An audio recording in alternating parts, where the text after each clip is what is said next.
Is it time? It is time for us to do what we have been doing, and that time is every day. We'll know in a very short period of time, but it looks like it could be something that will be not good. Believe me, not good. I see issue with that. And again, hey. You're not going to be able to insult your way to the presidency. That's not going to happen. I don't know who created Pokemon Go, but I'm trying to figure out how we get them to have Pokemon go to the polls. I'm Ted Cruz, and my pronoun is kiss my ass. So when you think about it, there is great significance to the passage of time in terms of what we need to do to lay these wires, what we need to do to create these jobs.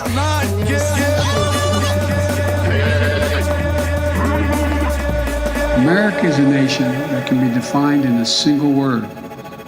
I was going to foot. Not good. Believe me, not good.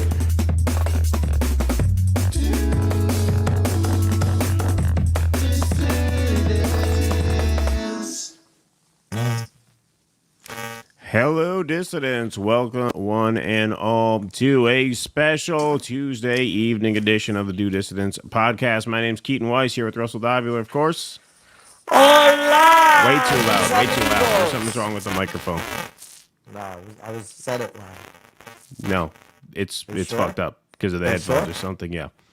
All right, let me check the audio settings. I'll just pull it down. Wait. No, it's the connection. How's that?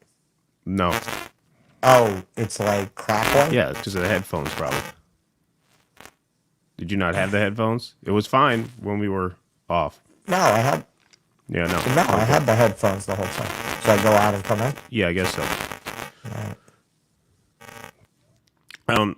All right, everybody. Well, thank you all for being here. We got 483 strong in the Rumble chat to start the show. 469 between YouTube and Twitter. Thank you guys all very much for being here. We know why we're here. We are here for debate night, but we have a bunch of segments too. We have some stories that we're going to do as well because we did not do the show this afternoon because we had a debate show.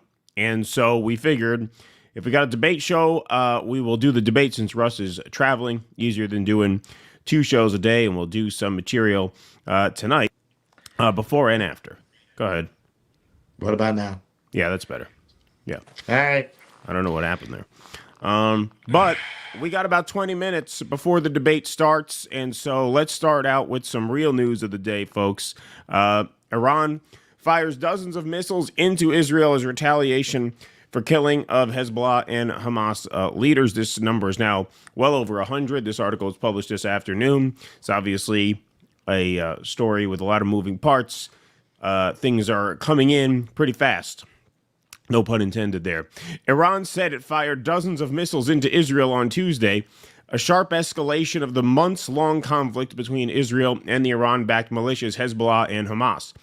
There were no immediate reports of casualties as Israel ordered residents to head to bomb shelters and as air raid sirens sounded across the country. Yes, there were no casualties as of this reporting that I've seen, and I've been following this pretty closely. A series of window-shaking explosions were heard in Tel Aviv and near Jerusalem, though it was not immediately clear whether the sounds were from missiles landing or being intercepted by Israeli defenses, or both. The Iron Dome definitely caught some of them, but not all of them. Israel and the United States have warned there would be severe consequences in the event of an attack on Israel from Iran, which backs the militant group Hezbollah in Lebanon. President Joe Biden and Vice President Kamala Harris monitored the attack on Israel from the White House Situation Room. Israeli Army spokesman Rear Admiral Daniel Hagari. That fills me with confidence. Yeah, exactly. Yeah. Israeli Army spokesman Rear Admiral Daniel Hagari, pardon me. Good thing I'm not talking a lot tonight. Good thing we're mostly watching news. Said the country's... Are you still sick? A little bit. Getting over it. It's almost out of my system. Daniel Hagari said the country's air defense system was fully operational, detecting and intercepting threats. However, the defense is not hermetic, he said. Orders to shelter in place were sent to Israelis' mobile phones and announced on national television. Iran took responsibility for launching dozens of ballistic missiles at Israel. The claim was made in a statement read aloud on state television. In its statement, Iran referenced Hezbollah leader Hassan Nasrallah and Revolutionary Guard General Abbas Nilforshan, both killed in an Israeli airstrike last week in Beirut. It also mentioned Ismail Haniyeh, a top leader in Hamas who was assassinated in Tehran in a suspected Israeli attack in July. It warned this attack represented only a first wave without elaborating. The air raid alerts in Israel came a day after Israel said it had begun limited ground operations against Hezbollah in southern Lebanon. So that was the big news that we thought we were going to be covering tonight, was that Israel sent ground forces into Lebanon, and then this obviously dwarfed that. Israeli airstrikes and artillery fire pounded southern Lebanese villages where people were ordered to evacuate, and Hezbollah militants responded by firing a barrage of rockets into Israel. There was no immediate word on casualties as fighting intensified and concerns of a wider regional war grew. A senior White House official warned of severe consequences should Iran launch a ballistic missile against Israel. U.S. ships and aircraft are positioned in the region to assist Israel in the event of an attack from Iran, as was tweeted out by several officials posting, where the Navy was set up, saying we're ready to stand by Israel. The official spoke on condition of anonymity to discuss intelligence. Hagari also warned of consequences if Iran fired missiles into Israel. So Jake Sherman posted this at 2:56 p.m., so this was this afternoon. Speaking from the White House, quoting Jake Sullivan, "We are proud of the actions that we've taken alongside Israel to protect and defend Israel. We have made clear that there will be consequences, severe consequences, for this attack, and we will work with Israel to make that the case." And he obviously has bipartisan support for such a statement. Tom Cotton says, "Pray for Israel, and then back Israel to the hilt to destroy our common enemies." Wow. And this is Mike Lawler. This is the guy who won in the Hudson Valley region of New York. He tweets out this is a battle between good and evil. We should not take any option off the table, and Iran must be made to pay. Their brazen attack on civilian and military targets within Israel necessitates a response by Israel, the United States, and our strategic partners. Here's the money quote here: within the borders of Iran. Within the borders of Iran. I was hopeful that the October surprise might be, something as benign as Biden stepping down and Kamala taking over. World War III, that's a hell of an October surprise. But this could get very serious very quickly. And, I've seen people on Twitter talk about this being a wag the dog. I believe, actually, that if this gets really dire and really serious, it would help Trump much more than it would hurt him. Much more. Much more. Because what have we been talking about? And it's kind of shallow to assess this in terms of the campaign, but it is debate night. Yeah, because this is one area where, people think of Trump as that wild card that might be an off-ramp to World War III. Yeah. Now, like I say, I think it's a very, very small chance, too small a chance for me to issue any kind of advice to support Trump, much less a formal endorsement, right? But the more the sort of macro themes come into focus in the last month of the campaign, inflation, immigration, war and peace, that benefits Trump because it forces the campaign back onto big issues and away from the sort of sideshows that Trump has sort of staged week to week throughout the campaign. But for this to be going on a month before the election, for this to be going on anytime is seismic. Now, at such a time of flux politically inside the United States, with an election coming up, this is getting very serious very, very quickly, it seems.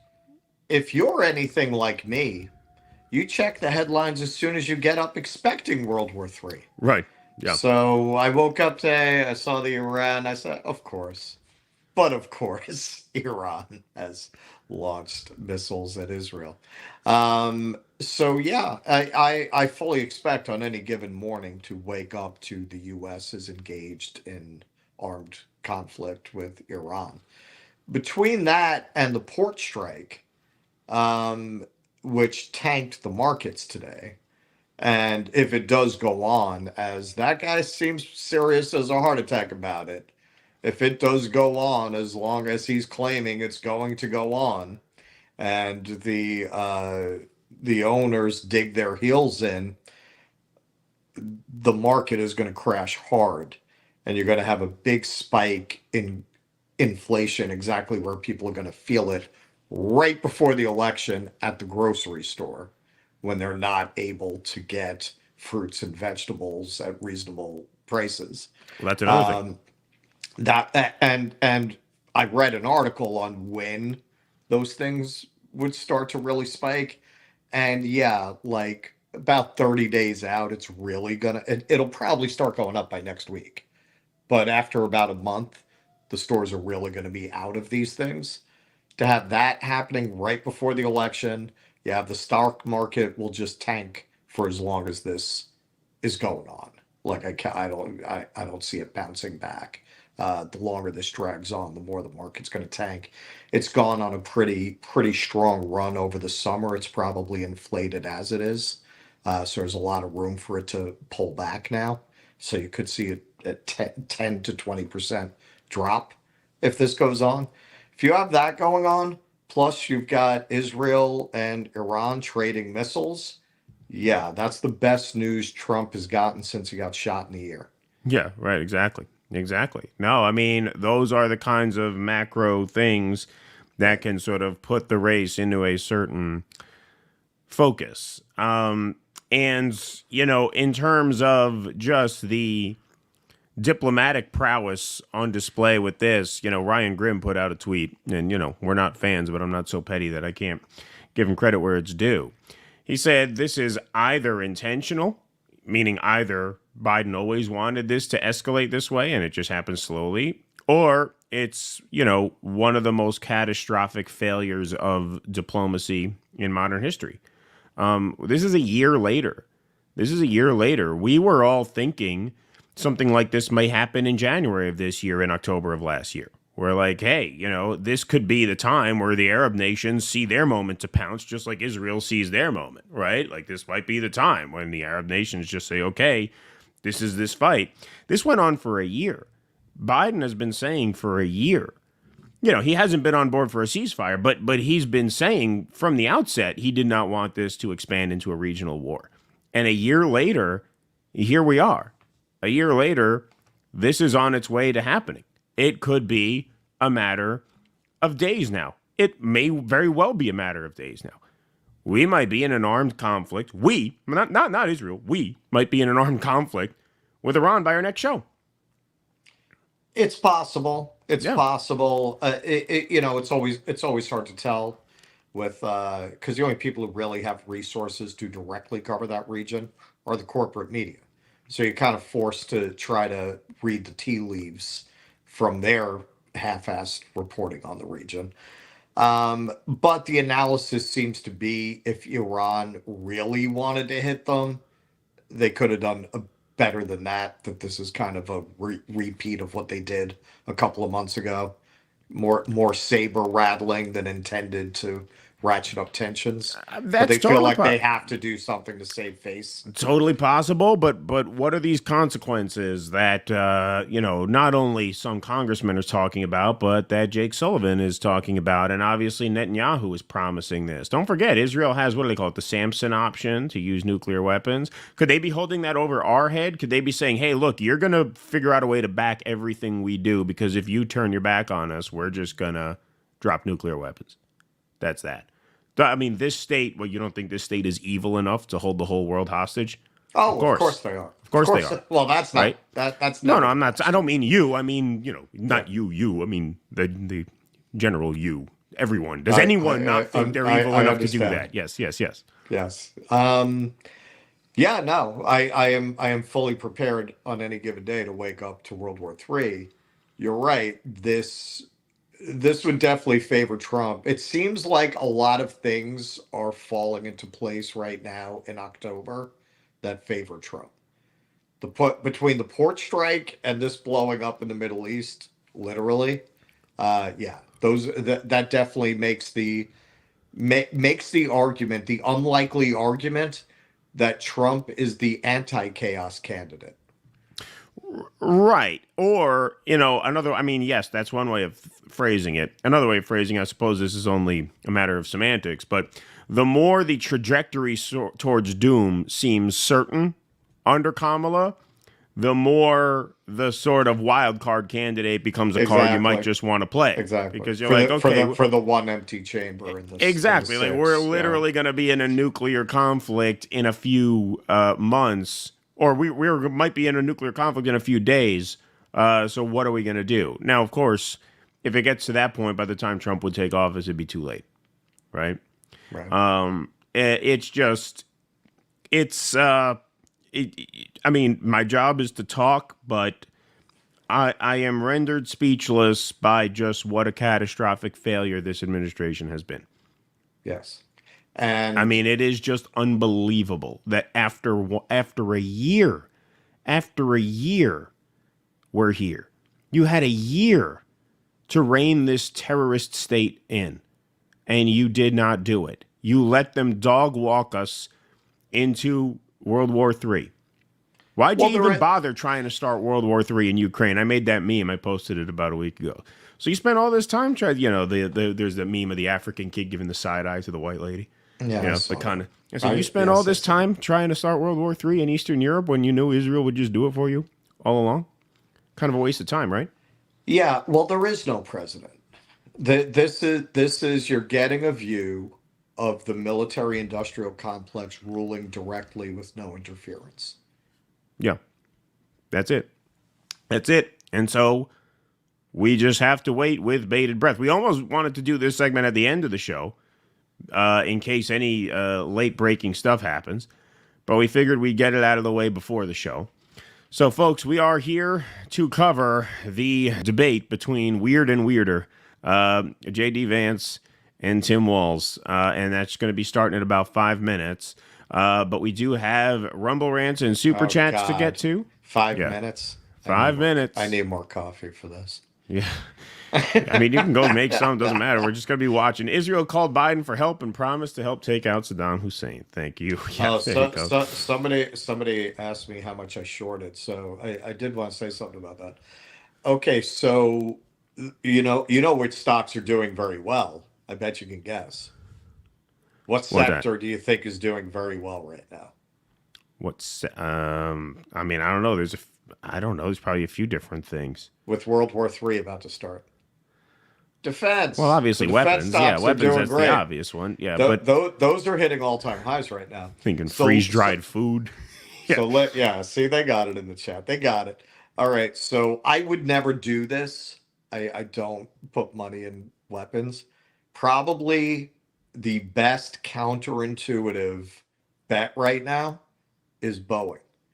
Because of the problems they've had, it is the cheapest defense stock. And if you really do get a continued escalation, there are a very limited number of contractors the government can go to build those kinds of weapons. They're going to wind up having to give contracts to Boeing. So Boeing is probably your best bet in that sector. Thank you for saying that. That's great for the show. Yeah, I was about to say, thanks for saying that. That's great for the show. Russell Dobular advises people to purchase Boeing on eve of World War III. This is intellectual parlor game. I would never invest in Boeing. Right. Like I would never buy Boeing stock. So I'm not saying to do it. There are other places to make money. I'm just, as a matter of speculation, I'm just telling you, I think Boeing will probably wind up going off the hook. We had these relatives on the Jewish side of my family, coincidentally, who were just so open about their stock purchases. Like during the Iraq War, we went out to California. They were at a very big house party, and they're bragging about how they bought stock in Halliburton and how they're making a killing, and just like laughing it up, drinking, having a great time, talking about how they've basically making a lot of money off of this suffering and stuff. Right, sure. And so my father tells the guy one time, he had like a Larry David type situation come up in his life, and he wanted this guy's opinion on whether he was being an asshole or not.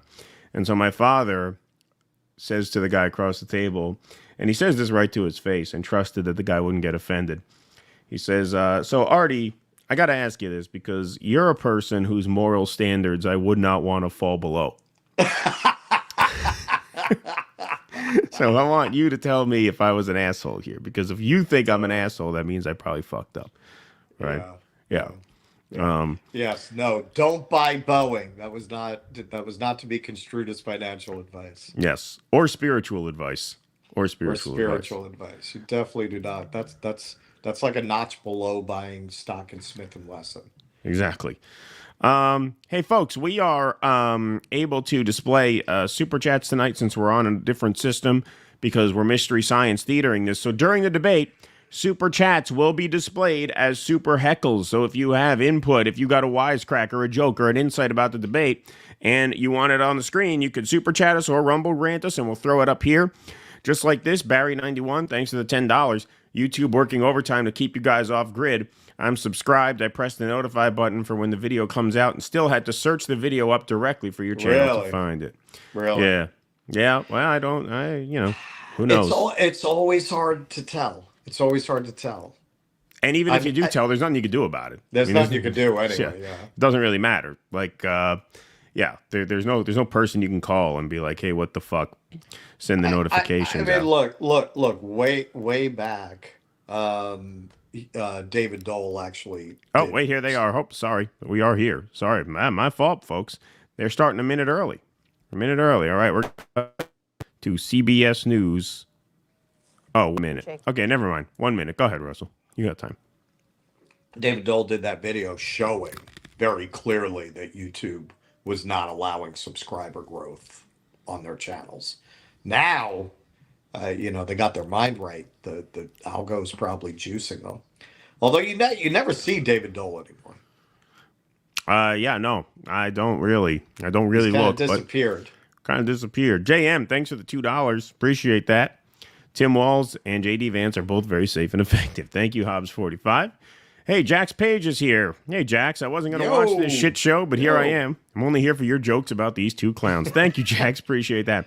Well, like we said, folks, we will display super chats and rumble rants as super heckles throughout the debate. We will display them. We won't read them aloud during the debate, but we will throw them up here.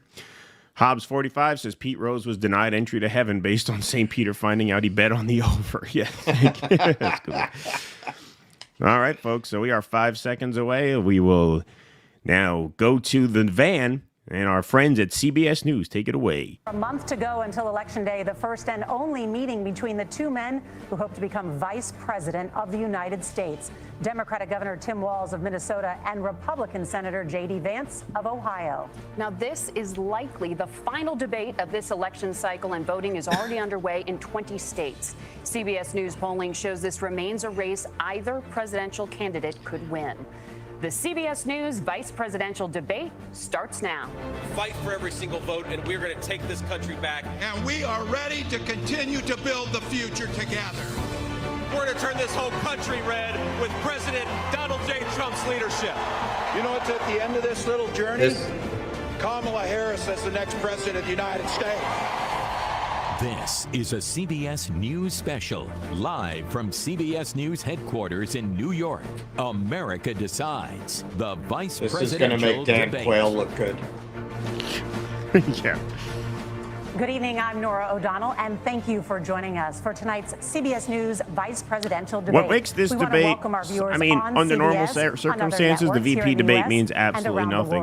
What makes this a little more significant is the fact that Kamala and Trump are almost certainly not debating again. So this is the last debate in the cycle. That's the only reason Governor Tim Walz it's getting an unusual amount of interest. J.D. Vance exactly, yeah. Tonight, otherwise, no one would give a for shit. The first time. I barely give a shit anyway. But this is my job. Brennan. In order to have a thoughtful and civil debate, these are the rules that both campaigns have agreed to. Questions Russ and I will are be like the directed longshoremen at of one candidate podcasters. who will have 2 minutes to respond. The other candidate will be allowed 2 minutes for rebuttal. Then each candidate will get another minute to make further points. We wanted to with skip an the additional debate 1 minute each at the discretion of the and have a moderators. night in. The primary role No- of the moderators is no to grab facilitate ass. the debate between the Both candidates, candidates have agreed, enforce no the grab rules, ass. and provide the candidates with the opportunity to fact-check claims made by each other.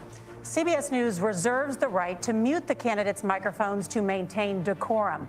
We have not shared the questions or topics with the campaigns. The stage is set. Well, Governor, one of them we did. That would be a Senator, first. thank you for joining us. I should have said that. Let's get started. We've only shared questions Tonight, with one our of the country is campaigns. facing several unfolding crises. Let's The see Middle if you East can is on the guess brink which of one. war. Americans are suffering from the catastrophic impact of Hurricane Helene. And now a labor strike as 25,000 dock workers from Maine to Texas are picketing. We're going to begin tonight with the Middle East. Margaret. Thank you, Nora. Earlier today, Iran launched its largest attack yet on Israel, but that attack failed, thanks to joint U.S. and Israeli defensive action. President Biden has deployed more than 40,000 U.S. military personnel and assets to that region over the past year to try to prevent a regional war. Iran is weakened, but the U.S. still considers it the largest state sponsor of terrorism in the world, and it has drastically reduced the time it would take to develop a nuclear weapon. It is down now to 1 or 2 weeks' time. Governor Walz, if you were the final voice in the Situation Room, would you support or oppose a preemptive strike by Israel on Iran? You have 2 minutes. Well, thank you, and thank you for those joining at home tonight. Let's keep in mind where this started. October 7th, Hamas terrorists massacred over 1,400 Israelis and took prisoners. Israel's ability to be able to defend itself is absolutely fundamental. Getting its hostages back, fundamental, and ending the humanitarian crisis in Gaza. But the expansion of Israel and its proxies is an absolute fundamental necessity for the United States to have the steady leadership there. You saw it experienced today, where along with our Israeli partners and our coalition, able to stop the incoming attack. But what's fundamental here is that steady leadership is going to matter. It's clear, and the world saw it on that debate stage a few weeks ago, a nearly 80-year-old Donald Trump talking about crowd sizes is not what we need in this moment. But it's not just that. It's those that were closest to Donald Trump that understand how dangerous he is when the world is this dangerous. His chief of staff, John Kelly, said that he was the most flawed human being he'd ever met. And both of his secretaries of defense and his national security advisors said he should be nowhere near the White House. Now, the person closest to them, Donald Trump, said he's unfit for the highest office. That was Senator Vance. What we've seen out of Vice President Harris is we've seen steady leadership. We've seen a calmness that is able to draw on the coalitions to bring them together. Understanding that our allies matter. When our allies see Donald Trump turn towards Vladimir Putin, turn towards North Korea, when we start to see that type of... So this is an around absolutely holding terrible coalitions answer. together, Now, if this we question will were stay about committed. a And Ukraine as the Vice escalation, President Vance said would give a today better is, answer. I we have a will feeling he's going to protect give a our worse forces and answer. our allied forces, and there will be consequences. Governor, your time That was a is word up. salad. Senator Here Vance, comes same the question. we're going to bend Would you Iran over and support fuck him in the or ass with our oppose a preemptive strike F-16s. by Israel on Iran? You have What if he 2 actually minutes. says that? That So, would make Margaret, me I look want pretty to smart. answer the question. First of all, thanks, Governor. Thanks to CBS for hosting the debate. And thanks, most importantly, to the American people who are watching this evening and caring enough about this country to pay attention to this vice presidential debate. I want to answer the question, but I want to actually give an introduction to myself a little bit because I recognize Looks a lot good of tonight. Americans You don't took know it who easy either on one the of us makeup. are. You didn't overdo the I was makeup raised in a tonight. working-class family. My You know? mother required food assistance I for heard he periods of got her life. My IVF grandmother before the- required Social Security help to raise me, and she raised me in part because my own mother struggled with addiction. Maybe for a he big chunk of my transitioned early into a life. man before the I debate. went to college on the GI Bill got- after I enlisted in the Marine got Corps some, and served in Iraq. And so I got stand some here HRT. asking to be your vice president with extraordinary gratitude for this country, for the American dream that made it possible for me to live my dreams. And most importantly, I know that a lot of you are worried about the chaos in the world and the feeling that the American dream is unattainable. I want to try to convince you tonight over the next 90 minutes that if we get better leadership in the White House, if we get Donald Trump back in the White House, the American dream is going to be attainable once again.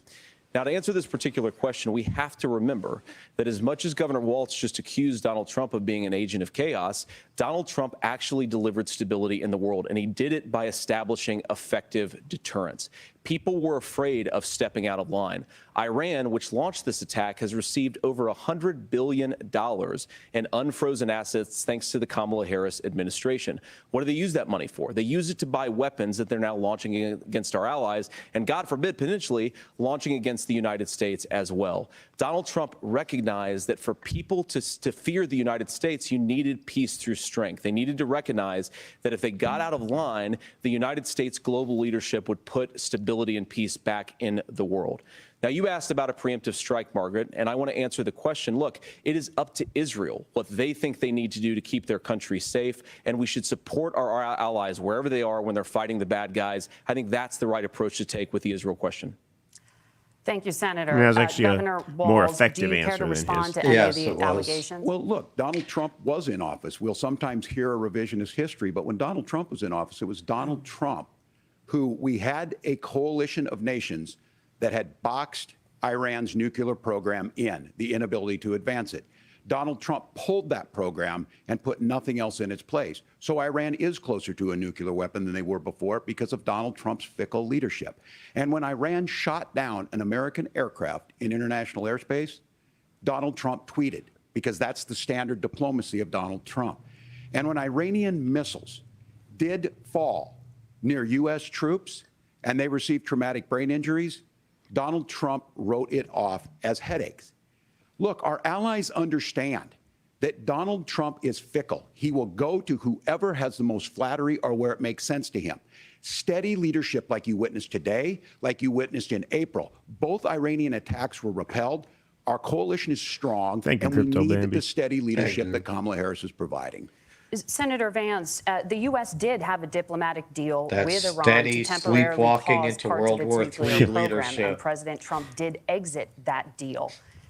He recently said, just 5 days ago, the U.S. must now make a diplomatic deal with Iran because the consequences are impossible. Did he make a mistake? You have 1 minute. Well, first of all, Margaret, diplomacy is not a dirty word, but I think that's something that Governor Walz just said is quite extraordinary. You yourself just said Iran is as close to a nuclear weapon today as they have ever been. And Governor Walz, you blame Donald Trump. Who has been the vice president for the last 3.5 years? And the answer is your running mate, not mine. Donald Trump consistently made the world more secure. Now, we talk about what the sequence of events that led us to where we are right now, and you can't ignore October the 7th, which I appreciate Governor Walz bringing up. But when did Iran and Hamas and their proxies attack Israel? It was during the administration of Kamala Harris. So Governor Walz can criticize Donald Trump's tweets. He'll make it for but us, Queen. effective, smart diplomacy and peace through strength is how you bring stability You're back not to a dark very again. broken world. They're Donald Trump starting has to already perceive done me it as once the before. sunny Ask one. yourself at home.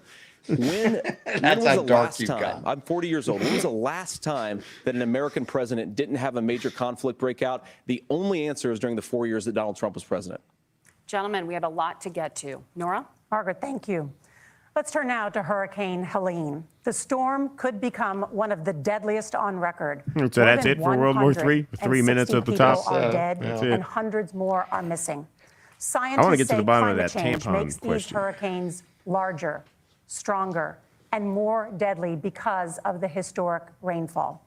Senator Vance, according to CBS News polling, 7 in 10 Americans and more than 60% of Republicans under the age of 45 favor the U.S. taking steps to try and reduce climate change. Senator, what responsibility would the Trump administration have to try and reduce the impact of climate change? I'll give you 2 minutes. Sure. So first of all, let's start with the hurricane Thank you, because it's Ernest. an unbelievable, unspeakable human tragedy. I just saw today actually a photograph of 2 grandparents on a roof with a 6-year-old child, and it was the last photograph ever Tell taken. how much of we them because respect the roof candidates. collapsed, We're and ringing those the innocent people cowbells lost over their the lives. answers. And I'm when we sure get a Governor big Walz donation. joins me in saying our hearts go out to those innocent people, our prayers go out to them, and we want as robust and aggressive as a federal response as we can get to save as many lives as possible, and then, of course, afterwards, to help the people in those communities rebuild. I mean, these are communities that I love. Some of them I know very personally in Appalachia, all across the Southeast. They need their government to do their job. And I commit that when Donald Trump is president again, the government will put the citizens of this country first when they suffer from a disaster.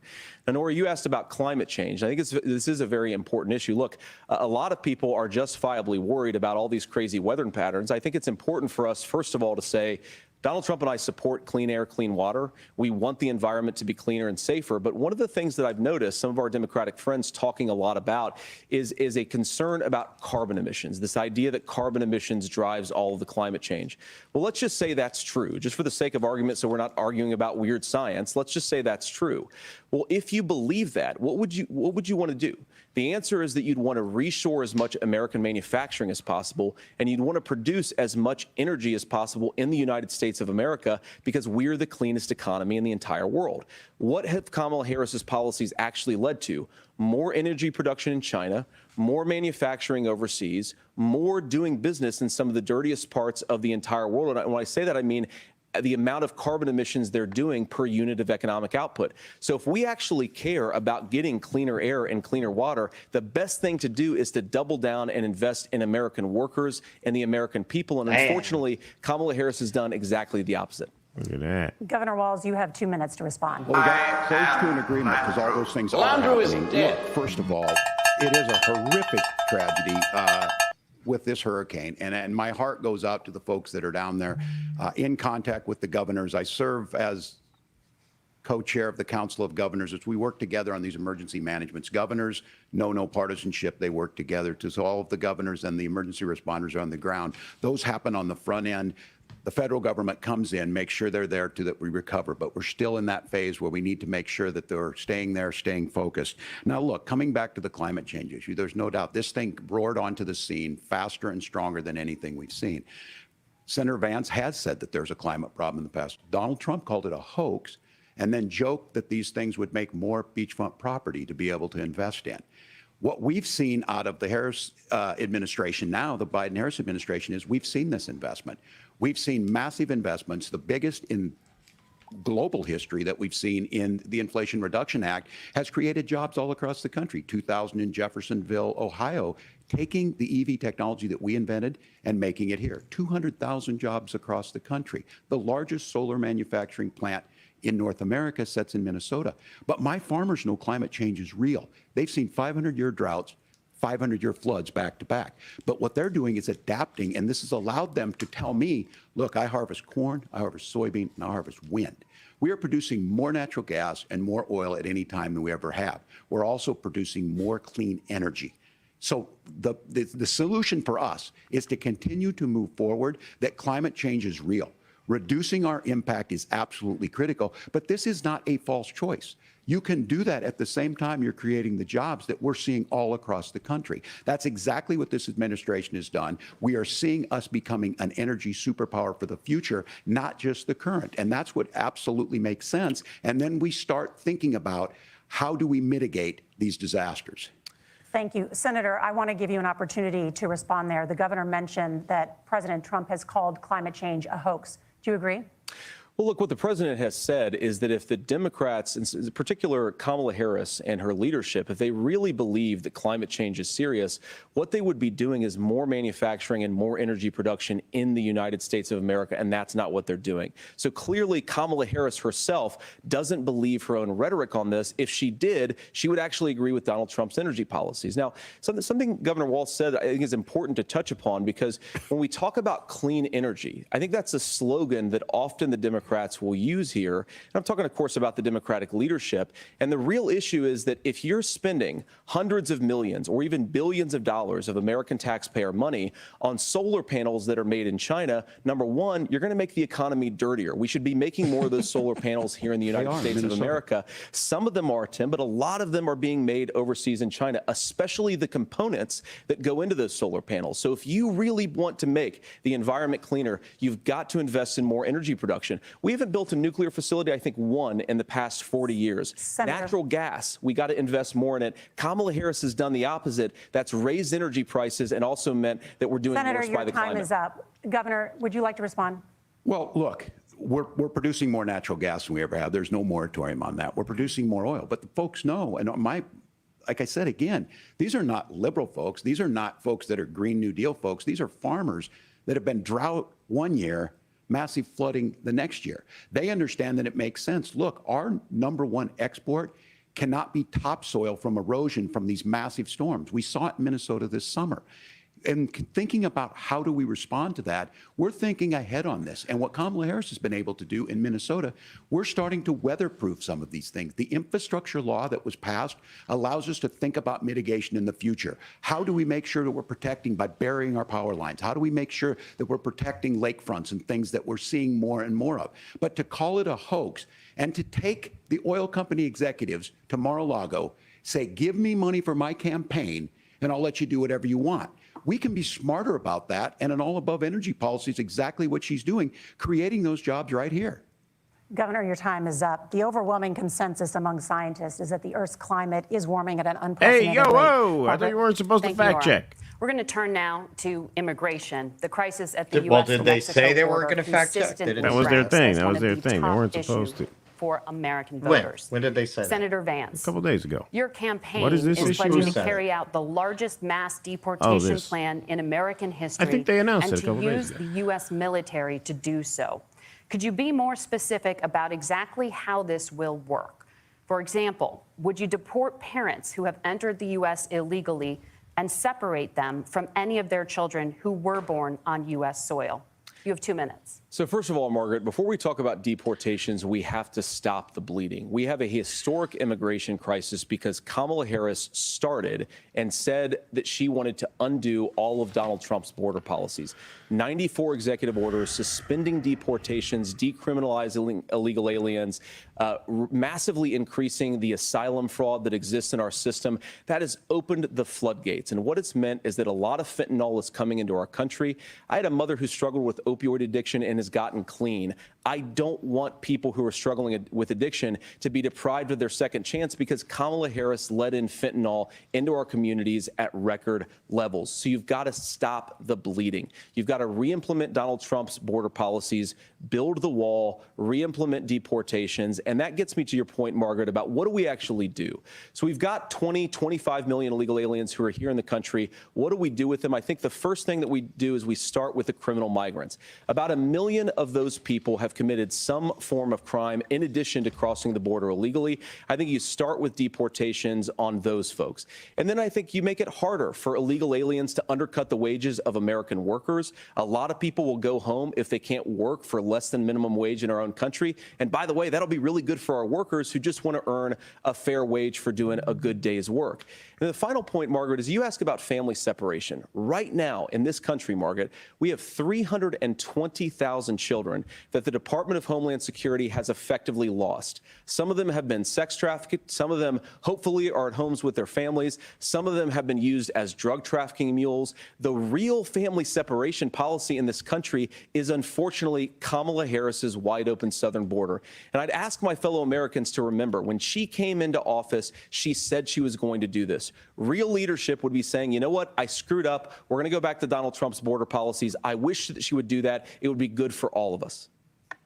Governor, do you care to respond to any of those specific allegations, including that the vice president is, quote, letting in fentanyl and using kids as drug mules, among other things regarding children? The drug mule is not true, but I will say about the fentanyl, because this is a crisis of this, the opioid crisis. And the good news on this is the last 12 months saw the largest decrease in opioid deaths in our nation's history.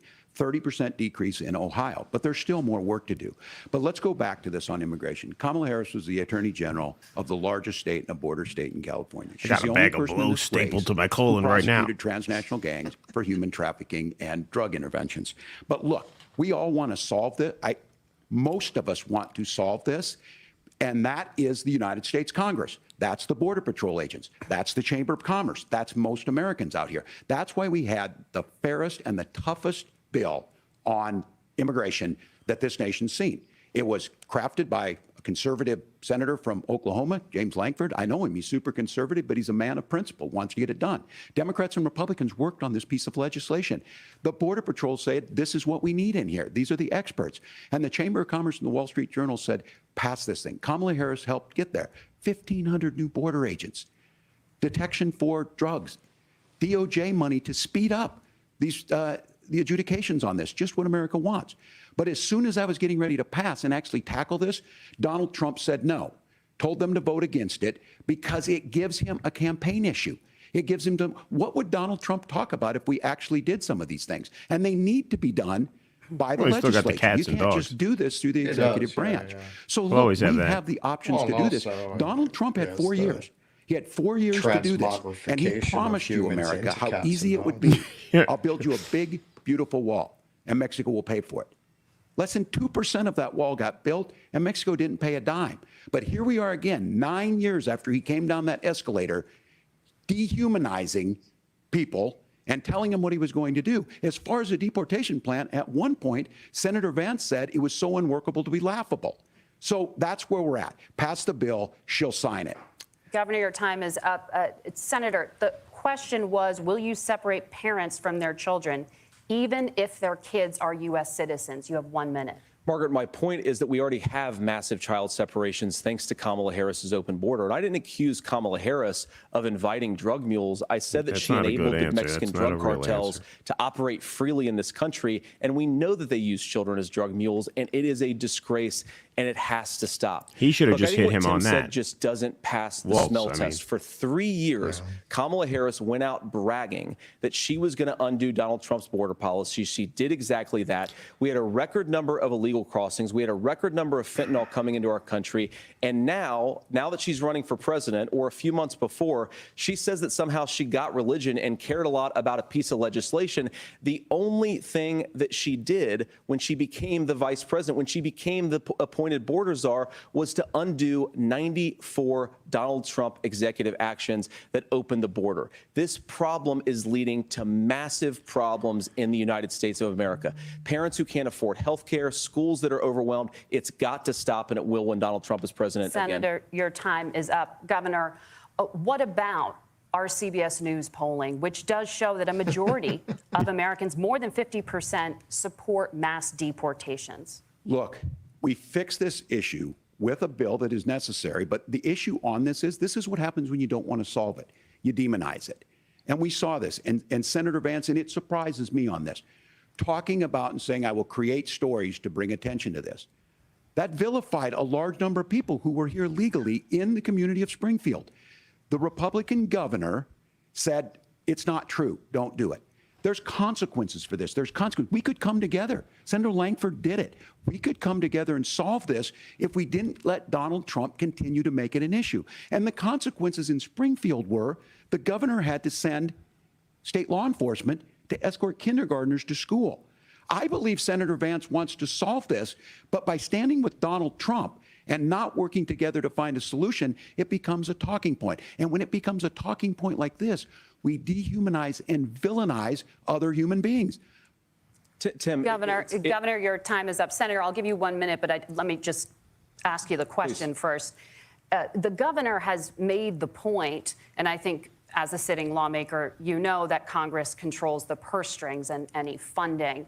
So you have said repeatedly that Donald Trump would, through executive action, solve really? this. So Do you disagree so you're right. That Congress controls the purse strings and would need to support many of the changes that you would actually want to implement? You have 1 minute. Look, Margaret, first of all, the gross majority of what we need to do at the southern border is just empowering law enforcement to do their job. I've been to the southern border more than our border czar, Kamala Harris, has been, and it's actually heartbreaking because the Border Patrol agents, they just want to be empowered to do their job. Of course, additional resources would help, but most of this is about the president and the vice president empowering our law enforcement to say, if you try to come across the border illegally, you've got to stay in Mexico, you've got to go back through proper channels.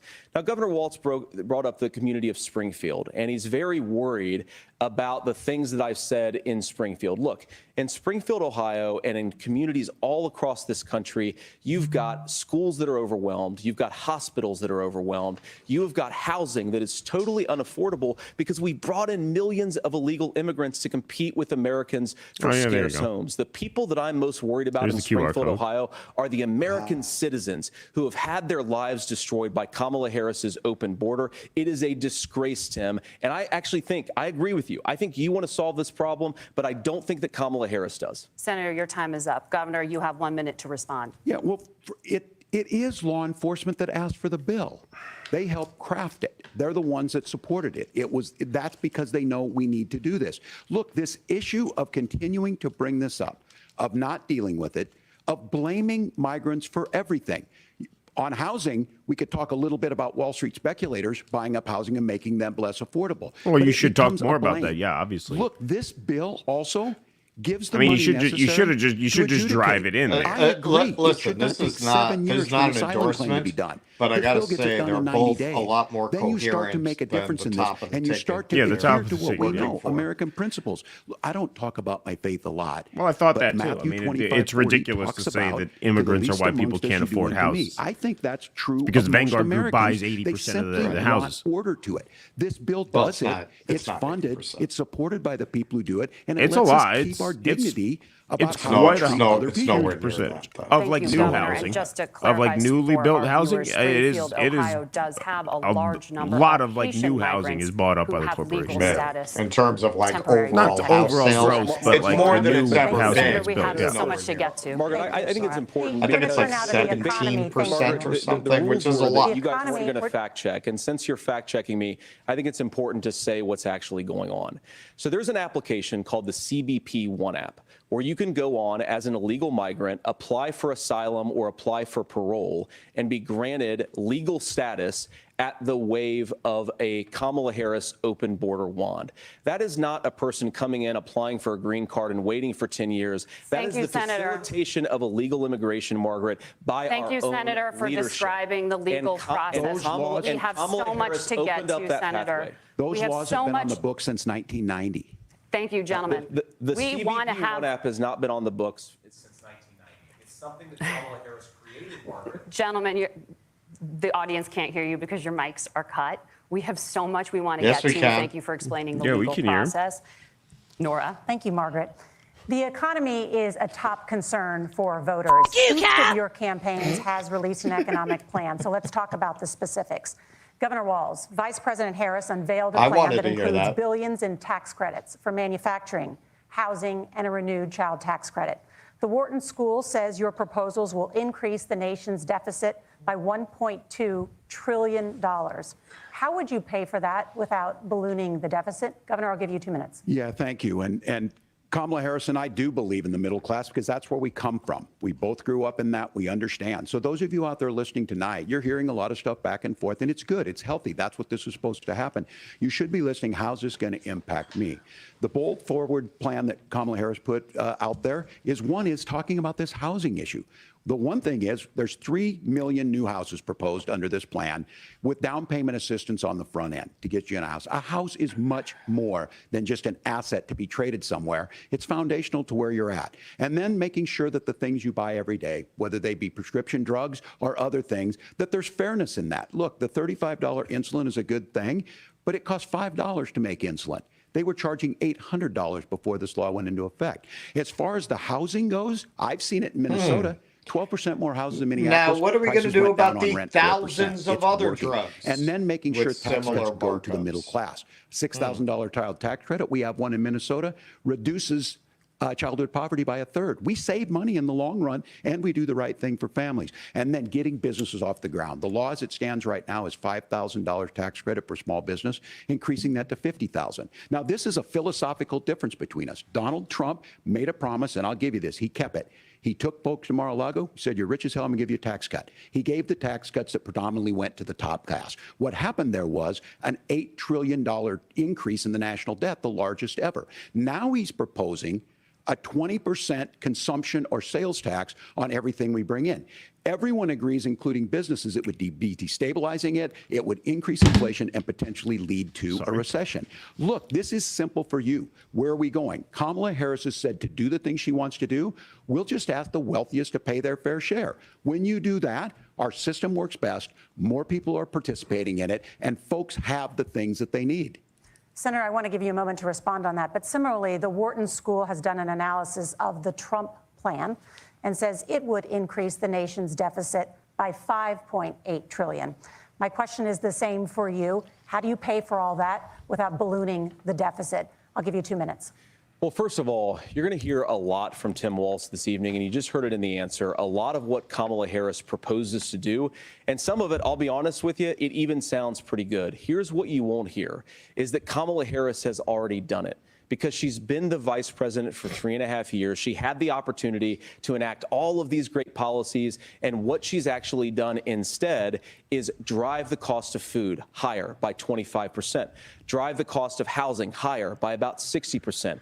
Open the American southern border and make middle-class life unaffordable for a large number of Americans. If Kamala Harris has such great plans for how to address middle-class problems, then she ought to do them now. Not when asking for a promotion, but in the job the American people gave her 3.5 years ago. And the fact that she isn't tells you a lot about how much you can trust her actual plans. Now, Donald Trump's economic plan is not just a plan, but it's also a record. A lot of those same economists attack Donald Trump's plans, and they have PhDs, but they don't have common sense and they don't have wisdom, because Donald Trump's economic policies delivered the highest take-home pay in a generation in this country, 1.5% inflation, and to boot, peace and security all over the world. So when people say that Donald Trump's economic plan doesn't make sense, I say look at the record. He delivered rising take-home pay for American workers. Now, Tim admirably admits that they want to undo the Trump tax cuts. But if you look at what was so different about Donald Trump's tax cuts, even from previous Republican tax cut plans, is that a lot of those resources went to giving more take-home pay to middle class and working class Americans. It was passed in 2017, and you saw an American economic boom unlike we've seen in a generation in this country. That is a record that I'm proud to run on, and we're going to get back to that common sense wisdom so that you can afford to live the American dream again. I know a lot of you are struggling. I know a lot of you are worried about paying the bills. It's going to stop when Donald Trump brings back common sense to this country. Governor, do you want to respond to that? What has Kamala Harris done for the middle class? Yeah, well, Kamala Harris's day one was Donald Trump's failure on COVID that led to the collapse of our economy. We were already before COVID in a manufacturing recession, but 10 million people out of work, largest percentage since the Great Depression. 9 million jobs closed on that. That was day one. Whether it was the Infrastructure Act or other things we moved. Now, you made a question about experts, said this. I've made a note of this. Economists can't be trusted. Science can't be trusted. National security folks can't be trusted. Look, if you're going to be president, you don't have all the answers. Donald Trump believes he does. My pro tip of the day is this. If you need heart surgery, listen to the people at the Mayo Clinic in Rochester, Minnesota, not Donald Trump. And the same thing goes with this. And I ask you out there, teachers, nurses, truck drivers, or whatever, how is it fair that you're paying your taxes every year and Donald Trump hasn't paid any federal tax in the last 15 years? And the last year as president. That's what's wrong with the system. There's every time Vance doesn't like what he says, he does this like side eye to the camera. For fairness in it, and that's all you want. You have a minute. Governor, you say trust the experts. But those same experts for 40 years said that if we shipped our manufacturing base off to China, we'd get cheaper goods. They lied about that. They said if we shipped our industrial base off to other countries, to Mexico and elsewhere, it would make the middle class stronger. I mean, it fucked the middle class. That. Well, they were wrong about the idea that if we made America less self-reliant, less productive in our own nation, that it would somehow make us better off, and they were wrong about it. And for the first time in a generation, Donald Trump had do the reaction and the courage to say to that bipartisan consensus, we're not doing it anymore. We're bringing American manufacturing back. We're unleashing American energy. We're going to make more of our own stuff. And this isn't just an economic issue. I mean, I've got 3 beautiful little kids at home, 7, 4, and 2, and I love them very much, and I hope they're in bed right now. But look, so many of the drugs, the pharmaceuticals that we put in the bodies of our children are manufactured by nations that hate us. This has to stop. And we're not going to stop it by listening to experts. We're going to stop it by listening to common sense wisdom, which is what Donald Trump governed on. Senator, your time is up. Governor Walz, can you address that? I mean, voters say they trust Donald Trump on the economy more. Why? Well, if you're listening tonight and you want billionaires to get tax cuts, you heard what the numbers were. Look, I'm a union guy on this. I'm not a guy who wanted to ship things overseas, but I understand that, look, we produce soybeans and corn. We need to have fair trading partners. That's something that we believe in. I think the thing that most concerns me on this is Donald Trump was the guy who created the largest trade deficit in American history with China. So the rhetoric is good. Much of what the senator said right there, I'm in agreement with him on this. I watched it happen too. I watched it to my communities, and we talked about that. But we had people undercutting the right to collectively bargain. We had right to work states made it more difficult. We had companies that were willing to ship it over, and we saw people profit. Folks that are venture capital in some cases, putting money into companies that were overseas. We're in agreement that we bring those home. The issue is Donald Trump is talking about it. Kamala Harris has a record, 250,000 more manufacturing jobs just out of the IRA. Every time he doesn't like something, he looks at the camera and smiles. So appreciate that. So if you notice, what Governor Walz just did is he said, first of all, Donald Trump has to listen to the experts. And then when he acknowledged that the experts screwed up, he said, well, Donald Trump didn't do nearly as good of a job as the statistics show that he did. So what Tim Walz is doing, and I honestly, Tim, I think you got a tough job here because you've got to play whack-a-mole. You've got to pretend that Donald Trump didn't deliver rising take-home pay, which of course he did. You've got to pretend that Donald Trump didn't deliver lower inflation, which of course he did. And then you simultaneously got to defend Kamala Harris's atrocious economic record, which has made gas, groceries, and housing unaffordable for American citizens. I was raised by a woman who would sometimes go into medical debt so that she could put food on the table in our household. I know what it's like to not be able to afford the things that you need to afford. I don't need this. I don't need this working class hero crap. To all of you watching, we can get back to an America that's affordable again. We just got to get back to common sense economic principles. I hope we have a conversation on health care then. Senator, Governor. Please. Thank you. Margaret? We have a lot to get to ahead. So, folks, tonight, tomorrow, we're going to be live streaming the Chattanooga, Tennessee City Council meeting. The vice president is often the last voice. We're just going to live stream boring political events every night. Consequential. It's going to be the new format of the show. We want to ask you about your leadership. We're going to be the C-SPAN of local you said you were in Hong Kong. They're talking about putting a stop sign at the corner of Brown Street and Cedar Avenue in Chattanooga. That's that's a point. That's a hot point of debate. You actually didn't travel to Asia until some people want a traffic light. Some people want a stop sign. Some people want nothing. Can you explain that discrepancy? Yeah, well, and to the folks out there who didn't get at the top of this, look, I grew up in small rural Nebraska, town of 400. Town that you rode your bike with your buddies till the streetlights come on, and I'm proud of that service. I joined the National Guard at 17, worked on family farms, and then I used the GI Bill to become a teacher, passionate about it, a young teacher. What you were hoping for out of this, if you were the Kamala campaign, to China, 35 years ago, be able to do that. I came back home and then started a program to take young people there. We would take basketball teams, we would take baseball teams, we would take dancers, and we would go back and forth to China. The issue for that was to try and learn. Now, look, my community knows who I am. They saw where I was at. Look, I will be the first to tell you, I have poured my heart into my community. I've tried to do the best I can, but I've not been perfect. And I'm a knucklehead at times, but it's always been about that. Those same people elected me to Congress for 12 years. And in Congress, I was one of the most bipartisan people, working on things like farm bills that we got done, working on veterans benefits. And then the people of Minnesota were able to elect me to governor twice. So look, my commitment has been from the beginning to make sure that I'm there for the people, to make sure that I get this right. I will say more than anything, many times I will talk a lot. I will get caught up in the rhetoric. But being there, the impact it made, the difference it made in my life, I learned a lot about China. I hear the critiques of this. I would make the case that Donald Trump should have come on one of those trips with us. I guarantee you he wouldn't be praising Xi Jinping about COVID. And I guarantee you he wouldn't start a trade war that he ends up losing. So this is about trying to understand the world. It's about trying to do the best you can for your community. And then it's putting yourself out there and letting your folks understand what it is. My commitment, whether it be through teaching, which I was good at, or whether it was being a good soldier or was being a good member of Congress, those are the things that I think are the values that people care about. Governor, just to follow up on that, the question was, can you explain the discrepancy? All I said on this was I got there that summer and misspoke on this. So I will just, that's what I've said. So I was in Hong Kong and China during the democracy protests went in. And from that, I learned a lot of what needed to be in governance. Thank you, Governor. Senator Vance, in 2016, you called your running mate Donald Trump unfit shucks, for the I'm just a nation's highest knucklehead. office, and you said I'm he just could a be America's potato Hitler. eater. I know you've been asked many times, and you've said you regret those comments and explained you then voted for Donald Trump in 2020. But the Washington Post reported new messages last week in which you also disparaged Trump's economic record while he was president, writing to someone in 2020, quote, Trump thoroughly failed to deliver his economic populism. You're now his running mate, and you've shifted many of your policy stances to align with his.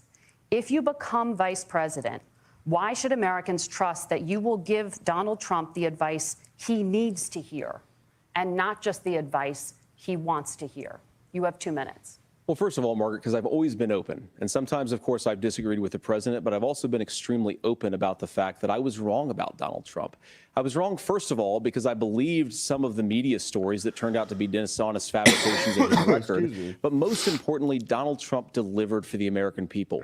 Rising wages, rising take-home pay, an economy that worked for normal Americans, a secure southern border, a lot of things, frankly, that I didn't think he'd be able to deliver on. And yeah, when you screw up, when you misspeak, when you get something wrong and you change your mind, you ought to be honest with the American people about it. It's one of the reasons, Margaret, why I've done so many interviews is because I think it's important to actually explain to the American people where I come down on the issues and what changed. Now, you pointed out to messages from 2020. Margaret, I've been extremely consistent that I think there were a lot of things that we could have done better in the Trump administration the first round if Congress was doing its job. I strongly believe, and I've been a United States senator, that Congress is not just a high-class debating society. It's not just a forum for senators and congressmen to whine about problems. It's a forum to govern. So there were a lot of things on the border, on tariffs, for example, where I think that we could have done so much more if the Republican Congress and the Democrats in Congress had been a little bit better about how they govern the country. They were so obsessed with impeaching Donald Trump, they couldn't actually govern. And I want to talk about this tariff issue in particular, Margaret, because Tim just accused this of being a national sales tax. Look, the one thing, and you're probably surprised to hear me praising Joe Biden, but the one thing that Joe Biden did is he continued some of the Trump tariffs that protected American manufacturing jobs. And it's the one issue, the most pro-worker part of the Biden administration, it's the one issue where Kamala Harris has run away from Joe Biden's record.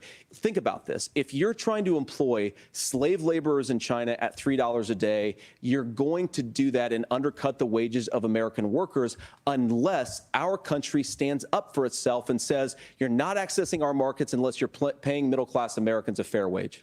Senator, your time is up. Nora? Thank you. Now to the issue of reproductive rights. Governor Walz, after Roe versus Wade was overturned, you signed a bill into law that made Minnesota one of the least restrictive states in the nation when it comes to abortion. Former President Trump said in the last debate that you believe abortion, quote, in the 9th month is absolutely fine. Yes or no? Is that what you support? I'll give you 2 minutes. That's not what the bill says, but look, this issue is what's on everyone's mind. Donald Trump put this all into motion. He brags about how great it was that he put the judges in and overturned Roe versus Wade, 52 years of personal autonomy.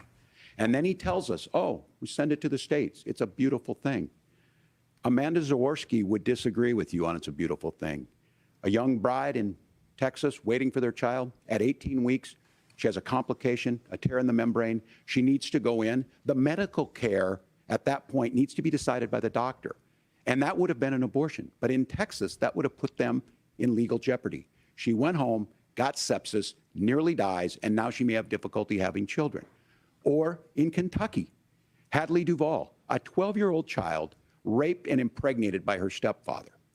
Those are horrific. Now, when God asked about that, Senator Vance said 2 wrongs don't make a right. There is no right in this. So in Minnesota, what we did was restore Roe versus Wade. We made sure that we put women in charge of their health care. But look, This is not where, if you don't know Amanda or a Hadley, you soon will. Their Project 2025 is going to have a registry of pregnancies. It's going to make it more difficult, if not impossible, to get contraception and limit access, if not eliminate access to infertility treatments. For so many of you out there listening, me included, infertility treatments are why I have a child. That's nobody else's business, but those things are being proposed. And for the record, it was my wife, not me. Well, the states will decide what's right for Texas might not be right for Washington. That's not how this works. This is basic human right. We have seen maternal mortality skyrocket in Texas, outpacing many other countries in the world. This is about health care. In Minnesota, we are ranked first in health care for a reason. We trust women. We trust doctors. Senator, do you want to respond to the governor's claim? Will you create a federal pregnancy monitoring agency? No, Nora, certainly we won't. And I want to talk about this issue because I know a lot of Americans care about it, and I know a lot of Americans don't agree with everything that I've ever said on this topic. And, you know, I grew up in a working class family in a neighborhood where I knew a lot of young women who had unplanned pregnancies and decided to terminate those pregnancies because they feel like they didn't have any other options.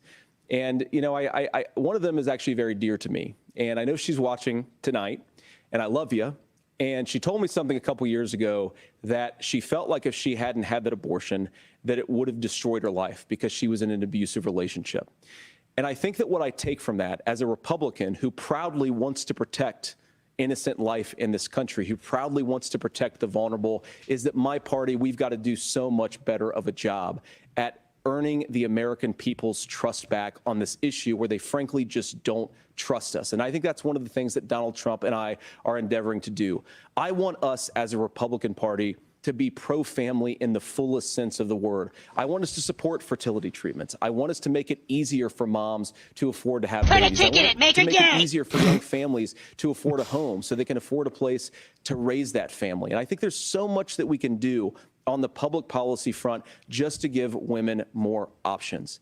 Now, of course, Donald Trump has been very clear that on the abortion policy specifically, that's what they call the business that we have a big country and it's diverse. And California has a different viewpoint on this than Georgia. Georgia has a different viewpoint from Arizona. And the proper way to handle this, as messy as democracy sometimes is to let voters make these decisions, let the individual states make their abortion policy. And I think that's what makes the most sense in a very big, a very diverse, and let's be honest, sometimes a very, very messy and divided country. Governor, would you like to respond and also answer the question about restrictions? Yeah, well, the question got asked and Donald Trump made the accusation that wasn't true about Minnesota. Well, let me tell you about this idea that there's diverse states. There's a young woman named Amber Thurman. She happened to be in Georgia, a restrictive state. Because of that, she had to travel a long distance to North Carolina to try and get her care. Amber Thurman died in that journey back and forth. The fact of the matter is, how can we as a nation say that your life and your rights, as basic as the right to control your own body, is determined on geography? There's a very real chance had Amber Thurman lived in Minnesota, she would be alive today. That's why the restoration of Roe versus Wade. When you listen to Vice President Harris talk about this subject and you hear me talk about it, you hear us talking exactly the same. Donald Trump is trying to figure out how to get the political right of this. I agree with a lot of what Senator Vance said about what's happening. His running mate, though, does not, and that's the problem. Governor, your time is up. Senator, let me ask you about that. He mentioned, it was, I think, referring to a national ban. In the past, you have supported a federal ban on abortion after 15 weeks. In fact, you said if someone can't support legislation like that, quote, you are making the United States the most barbaric pro-abortion regime anywhere in the entire world. My question is, why have you changed your position? Well, Nora, first of all, I never supported a national ban. I did when I was running for Senate in 2022 talk about setting some minimum national standard. For example, we have a partial birth abortion ban in place in this country at the federal level. I don't think anybody's trying to get rid of that, or at least I hope not, though I know that Democrats have taken a very radical pro-abortion stance. But Nora, you know, one of the things that changed is in the state of Ohio, we had a referendum in 2023, and the people of Ohio voted overwhelmingly, by the way, against my position. And I think that what I learned from that, Nora, is that we've got to do a better job at winning back people's trust. So many young women would love to have families. So many young women also see an unplanned pregnancy as something that's going to destroy their livelihood, destroy their education, destroy their relationships. And we have got to earn people's trust back. And that's why Donald Trump and I are committed to pursuing pro-family policies, making child care more accessible, making fertility treatments more accessible, because we've got to do a better job at that. And that's what real leadership is. Governor, for IVF I'm now? going to respond on the pro-abortion piece of that. No, we're not. We're pro-women. We're pro-freedom to make your own choice. We know what the implications are to not be that. Women having miscarriages, women not getting the care, physicians feeling like they may be prosecuted for providing that care. And as far as making sure that we're educating our children and giving them options, Minnesota's a state with one of the lowest teen pregnancy rates. We understand that too. We know that the options need to be available, and we make that true. We also make it, we're a top 3 state for the best place to raise children. But these two things, to try and say that we're pro-children, but we don't like this, or you guys are pro-abortion, that's not the case at all. We are pro-freedoms for women to make their choices, and we're going, and Kamala Harris is making the case, to make options for children more affordable, a $6,000 child tax credit, but we're not going to base that on the backs of making someone like Amber Thurman drive 600 miles to try and get health care. Senator? May I respond to that? First of all, Governor, I agree with you. Amber Thurman should still be alive, and there are a lot of people who should still be alive, and I certainly wish that she was. And maybe you're free to disagree with me on this and explain this to me, but as I read the Minnesota law that you signed into law, the statute that you signed into law, it says that a doctor who presides over an abortion where the baby survives, the doctor is under no obligation to provide life-saving care to a baby who survives a botched late-term abortion. That is, I think, whether you're pro-choice or pro-abortion, that is fundamentally barbaric. And that's why I use that word, Nora, is because some of what we've seen, do you want to force Catholic hospitals to perform abortions against their will? Because Kamala Harris has supported suing Catholic nuns to violate their freedom of conscience. We can be a big and diverse country where we respect people's freedom of conscience and make the country more pro-baby and pro-family. But please. Yes, Governor, please respond. Look, this is one where there's always something there. This is a very simple proposition. These are women's decisions to make about their healthcare decisions, and the physicians who know best when they need to do this. Trying to distort the way a law is written to try and make a point, that's not it at all. What was I wrong about, Governor? Please tell me, what was I wrong about? That is not the way the law is written. Look, I've given But how? I've given this advice on a lot of things, that getting involved, that's been misread, and it was fact-checked at the last debate. But the point on this is there's a continuation of these guys to try and tell women or to get involved. I use this line on this, just mind your own business on this. Things worked best when Roe versus Wade was in place. When we do a restoration of Roe, that works best. That doesn't preclude us from increasing funding for children. It doesn't increase us from making sure that once that child's born, like in Minnesota, they get meals, they get early childhood education, they get health care. So the hiding behind we're going to do all these other things when you're not proposing them in your budget, Kamala Harris is proposing them. She's proposing all those things to make life easier for families. I asked a specific question, Governor. You gave me a slogan as a response. It's not the case. It's not true. That's not what the law says. So they fact-checked it with President Trump. You didn't come Gentlemen, prepared to answer discuss. that, we though? have to move on, and we're going to be right back with much more of the CBS News vice presidential debate in just a moment. Given how much Vance kept pressing that, I suspect that it's technically true. I suspect that there is language in there that can be interpreted that way. It doesn't seem like he's pulling it out of his ass. Well, yeah, and it wasn't refuted. But ultimately, that's a very minor point. I mean, that issue is just absolutely devastating, right, for Trump and for Vance. I mean, it's just a killer. We We need to regain people's trust on this. Well, how about by completely reversing your position? That would be a good way to. Yeah, what do you mean? What do we have to gain people's trust? You've been saying the same thing about abortion. Right. For what 50 years because there was no consequence to saying it. You could just say it and it didn't matter because Roe v. Wade was the law of the land. So you've been saying for 50 years that you're pro-life and you're anti-choice. And now that there's no Roe v. Wade, states are starting to experience the consequences of that and they're rejecting it. So what do you mean we have to gain their trust back? Yeah, no, look, that is just absolutely. Well, the it's a policy crusher. you've had since Reagan Yeah. is the reason people don't trust you. And hey, man, it's their karma come home to roost. They spent 40 years playing footsie with the hard Christian right, and now you finally got them what they wanted, and their audience captured. Yes, their audience captured. Their audience captured. They're like Russell Brand. That's what they're like what the Russell Republican Brand. Party is now. That's yes. Actually, now I can see it. Now I can see why Russell Brand has gone to their party. Yes. Yeah. No. That's tacitly. What a fucking. Can I just say a little more, because the more I think about that horrific moment that I walked out there right before he started praying with Jordan Two-Face. What a disgusting pig Russell Brand is. Oh my God.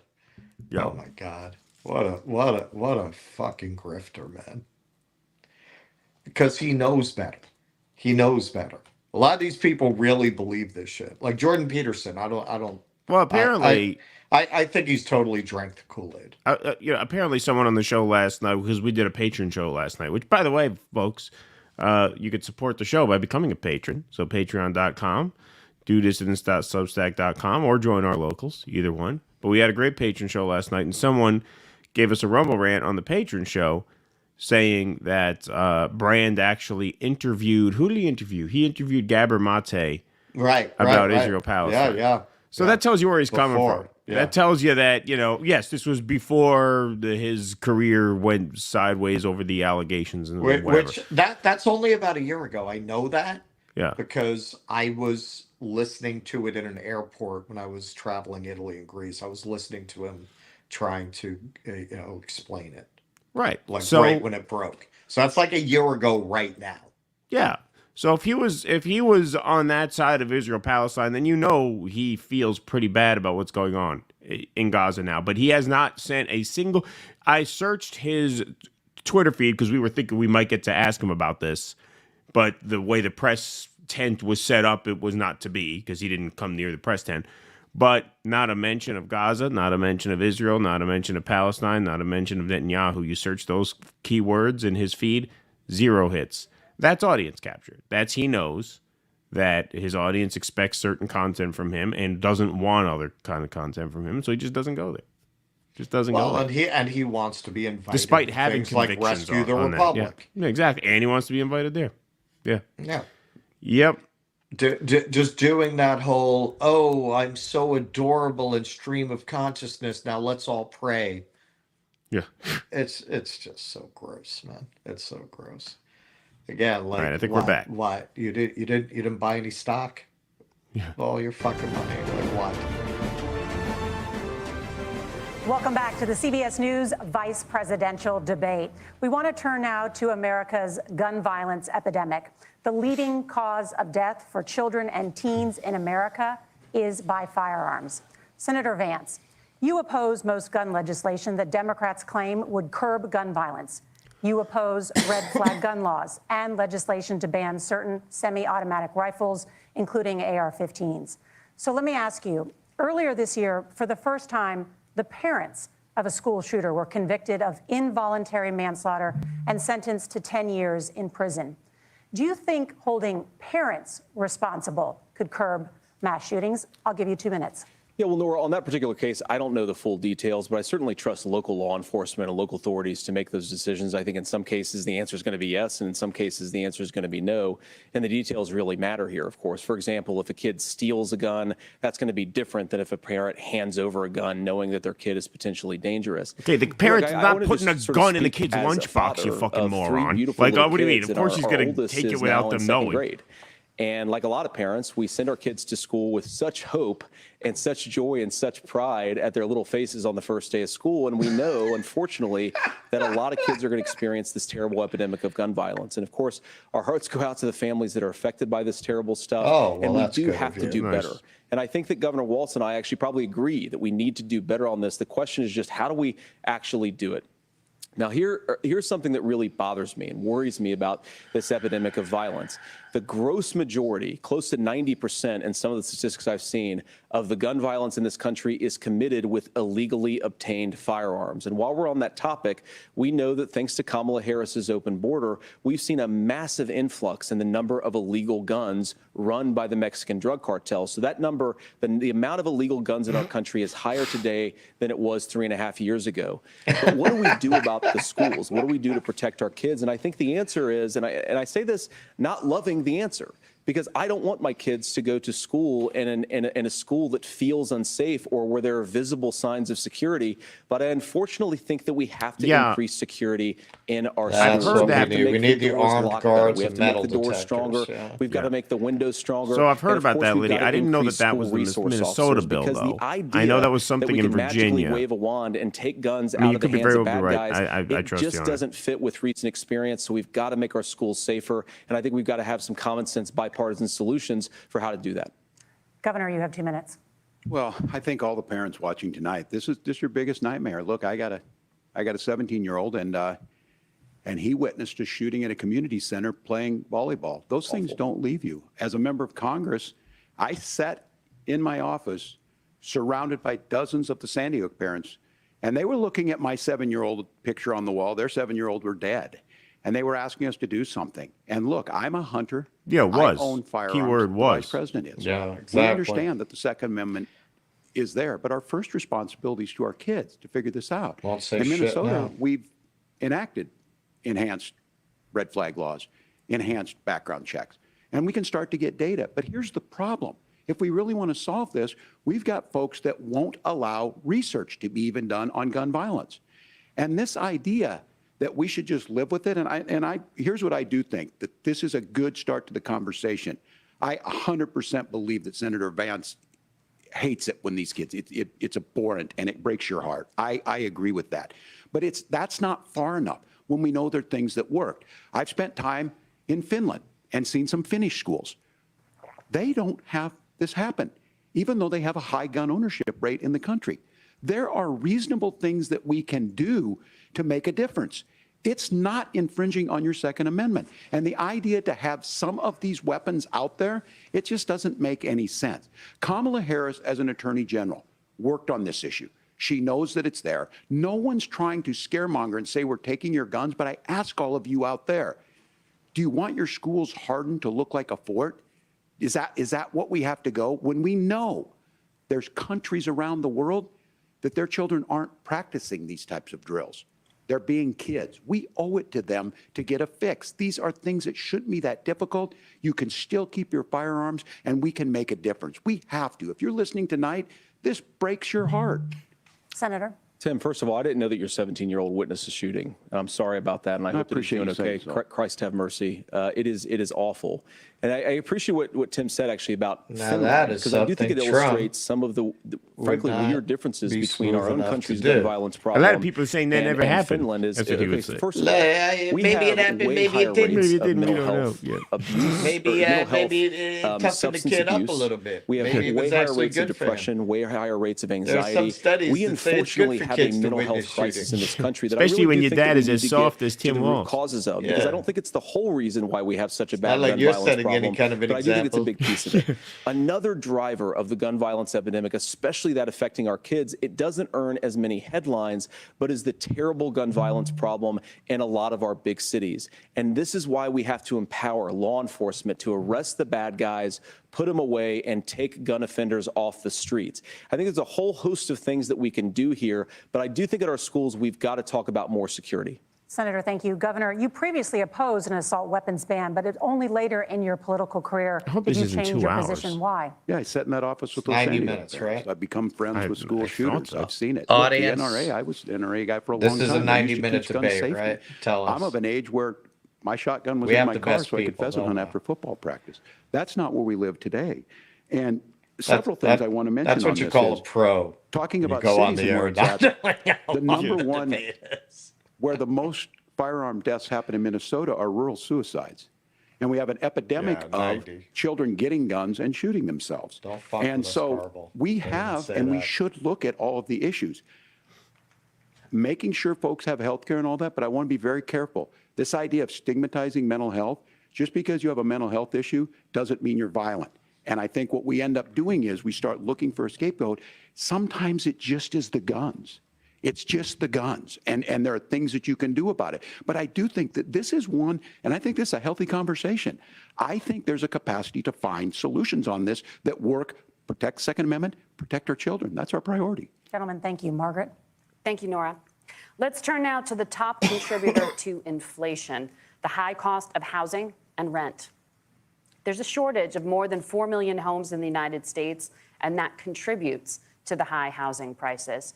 Governor Walz, the Harris campaign promises a $25,000 down payment assistance for first-time home buyers and a $10,000 tax credit.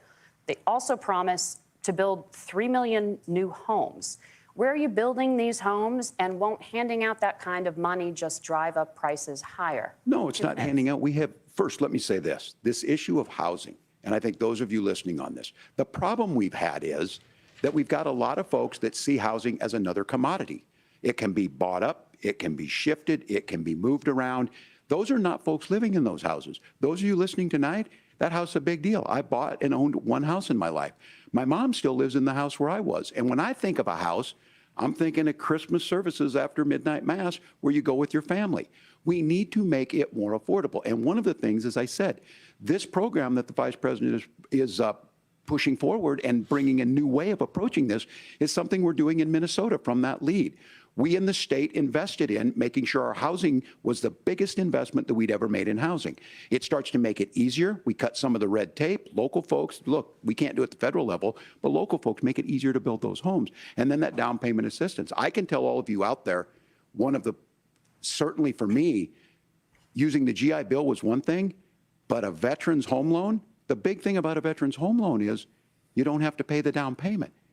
Those are things that make it there. Now, look, you're going to pay it back, and you're going to pay your mortgage. Those are things that we know in the long run, the appreciated value, the generational wealth that's created from it. And I will give Minneapolis an example. Minneapolis is the one city where we've seen the lowest inflation rates.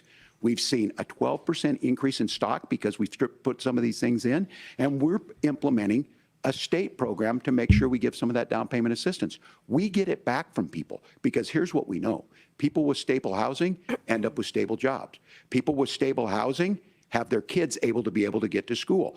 All of those things in the long run end up saving our money. And that's the thing that I think we should be able to find some common ground in, but we can't blame immigrants for the only reason. That's not the case that's happening in many cities. The fact of the matter is that we don't have enough naturally affordable housing, but we can make sure that the government's there to help kickstart it, create that base.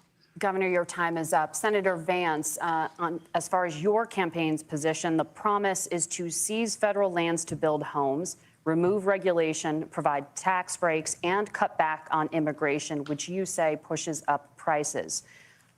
Where are you going to build all the new homes you're promising, and what part of any of this plan will provide immediate relief? You have 2 minutes. Well, first of all, Tim just said something that I agree with. We don't want to blame immigrants for higher housing prices, but we do want to blame Kamala Harris for letting in millions of illegal aliens into this country, which does drive up costs, Tim. 25 million illegal aliens competing with Americans for scarce homes is one of the most significant drivers of home prices in the country. It's why we have massive increases in home prices. Significant driver of home prices are massive fucking increases in illegal boomers alien populations through their control of the political system now, made zoning laws that made it impossible now, some to of those build new ideas I actually houses think in are their halfway neighborhoods. decent, and some of them I disagree with. But the most important thing here is Kamala Harris is not running as a newcomer to politics. She is the sitting vice president. If she wants to enact all of these policies to make housing more affordable, I invite her to use the office that the American people already gave her, not sit around and campaign and do nothing while Americans find the American dream of homeownership completely unaffordable. Now, you asked, Margaret, what would immediately change the equation for American citizens? If you lower energy prices, as Donald Trump says, drill, baby, drill, one of the biggest drivers of housing housing costs aside from illegal immigration is, think about it. If a truck driver's paying 40% more for diesel, then the lumber he's delivering to the job site to build the house is also going to become a lot more expensive. If we open up American energy, you will get immediate pricing relief for American citizens, not, by the way, just in housing, but in a whole host of other economic goods, too. Senator Vance, you still have 23 seconds there. Do you want to answer? Can I have it? Where, Governor, we will get to you in a moment. But Senator, where are you going to seize the federal lands? Can you clarify? Well, what Donald Trump has said is we have a lot of federal lands that aren't being used for anything. They're not being used for national park. They're not being used, and they could be places where we build a lot of housing. And I do think that we should be opening up building in this country. We have a lot of land that could be used. We have a lot of Americans that need homes. We should be kicking out illegal immigrants who are competing for those homes, and we should be building more homes for the American citizens who deserve to be here. Senator, your time is up.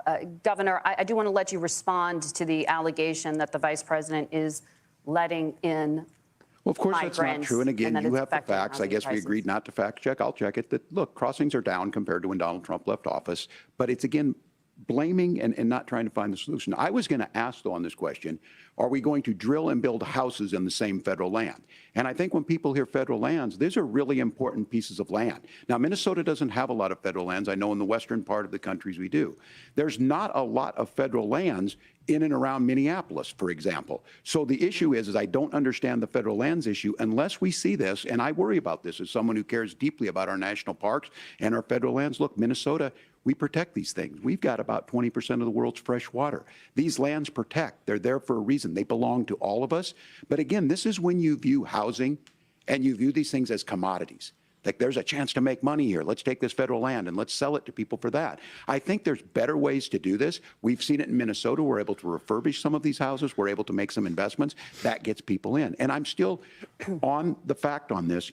Economists, Senator Vance, you said you don't like the economists. Which economists are saying that it is immigrants that's adding to the cost? Governor, your time is up. But Senator, on that point, I'd like for you to clarify. There are many contributing factors to high housing costs. What evidence do you have that migrants are part of this problem? Well, there's a Federal Reserve study that we're happy to share after the debate. We'll put it up on social media, actually, that really drills down on the connection between increased levels of migration, especially illegal immigration, and higher housing prices. Now, of course, Margaret, that's not the entire driver of higher housing prices. It's also the regulatory regime of Kamala Harris. Look, we are a country of builders. We're a country of doers. We're a country of explorers. But we increasingly have a federal administration that makes it harder to develop our resources, makes it harder to build things, and wants to throw people in jail for not doing everything exactly as Kamala Harris says they have to do. And what that means is that you have a lot of people who would love to build homes who aren't able to build homes. I actually agree with Tim Walz. We should get out of this idea of housing as a commodity. But the thing that has most turned housing into a commodity is giving it away to millions upon millions of people who have no legal right to be here. What are the federal regulations? I deal with this as a governor. You can very quickly reply. I'm sorry. I get this as a governor, and I don't necessarily disagree with that in some cases, many of those are local. Many of them are state. I don't know which ones are federal, but I think whenever we talk regulations, people think they can get rid of them. I think you want to be able to get out of your house in a fire. I think you want to make sure that it's fireproof and those types of things. So which are the regulations? Because the vice president's not responsible for those. Congress writes those. Governor, thank you. Gentlemen, we have a lot to get to. You're passionate. What do you mean a lot about to get to? I thought it's almost over. I can tell. So it's 10:15. One of the top problems facing 90 minutes, Americans is the high cost of health care. Senator Vance, oh, at the God. last This ain't almost presidential over. This is gonna debate, go 2 former hours. President Trump was asked about replacing the we're Affordable almost Care done. Act. In response, he said, Where's I my have pencil? concepts of a plan. It's another Since thing. then, Senator, You're gonna you've be a talked about professional. You should changing have a how pen or a chronically pencil ill handy. Americans get health insurance. I had it. I don't Can know you what I did with it. explain Write down your- how that take would some work? notes there. And can you I lost guarantee it. that Americans with pre-existing conditions won't pay more? I'll give you 2 minutes. Well, of course, we're going to cover Americans with pre-existing conditions. In fact, a lot of my family members have gotten health care.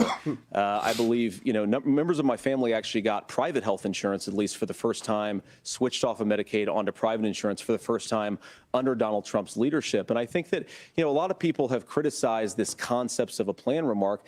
Look, it's very simple common sense. I think as Tim Walz knows from 12 years in Congress, you're not going to propose a 900-page bill standing on a debate stage. It would bore everybody to tears, and it wouldn't actually mean anything because part of this is the give and take of bipartisan negotiation. Now, when Donald Trump was actually president, and again, he has a record to be proud of, prescription drugs fell in 2018 for the first time in a very long time. Under Kamala Harris's leadership, prescription drugs are up about 7%. Under Donald Trump's entire 4 years, they were up about 1.5%. He introduced pricing transparency. Think about healthcare. You go into a hospital, you try to buy something, and nobody knows what it actually costs. That price transparency will actually give American consumers a little bit more choice and will also drive down costs. And we talked about, the reinsurance regulations is what I was talking about. Look, Donald Trump has said that if we allow states to experiment a little bit on how to cover both the chronically ill but the non-chronically ill, it's not just a plan. He actually implemented some of these regulations when he was president of the United States. And I think you can make a really good argument that it salvaged Obamacare, which was doing disastrously until Donald Trump came along. And I think this is an important point about President Trump. Of course, you don't have to agree with everything that President Trump has ever said or ever done.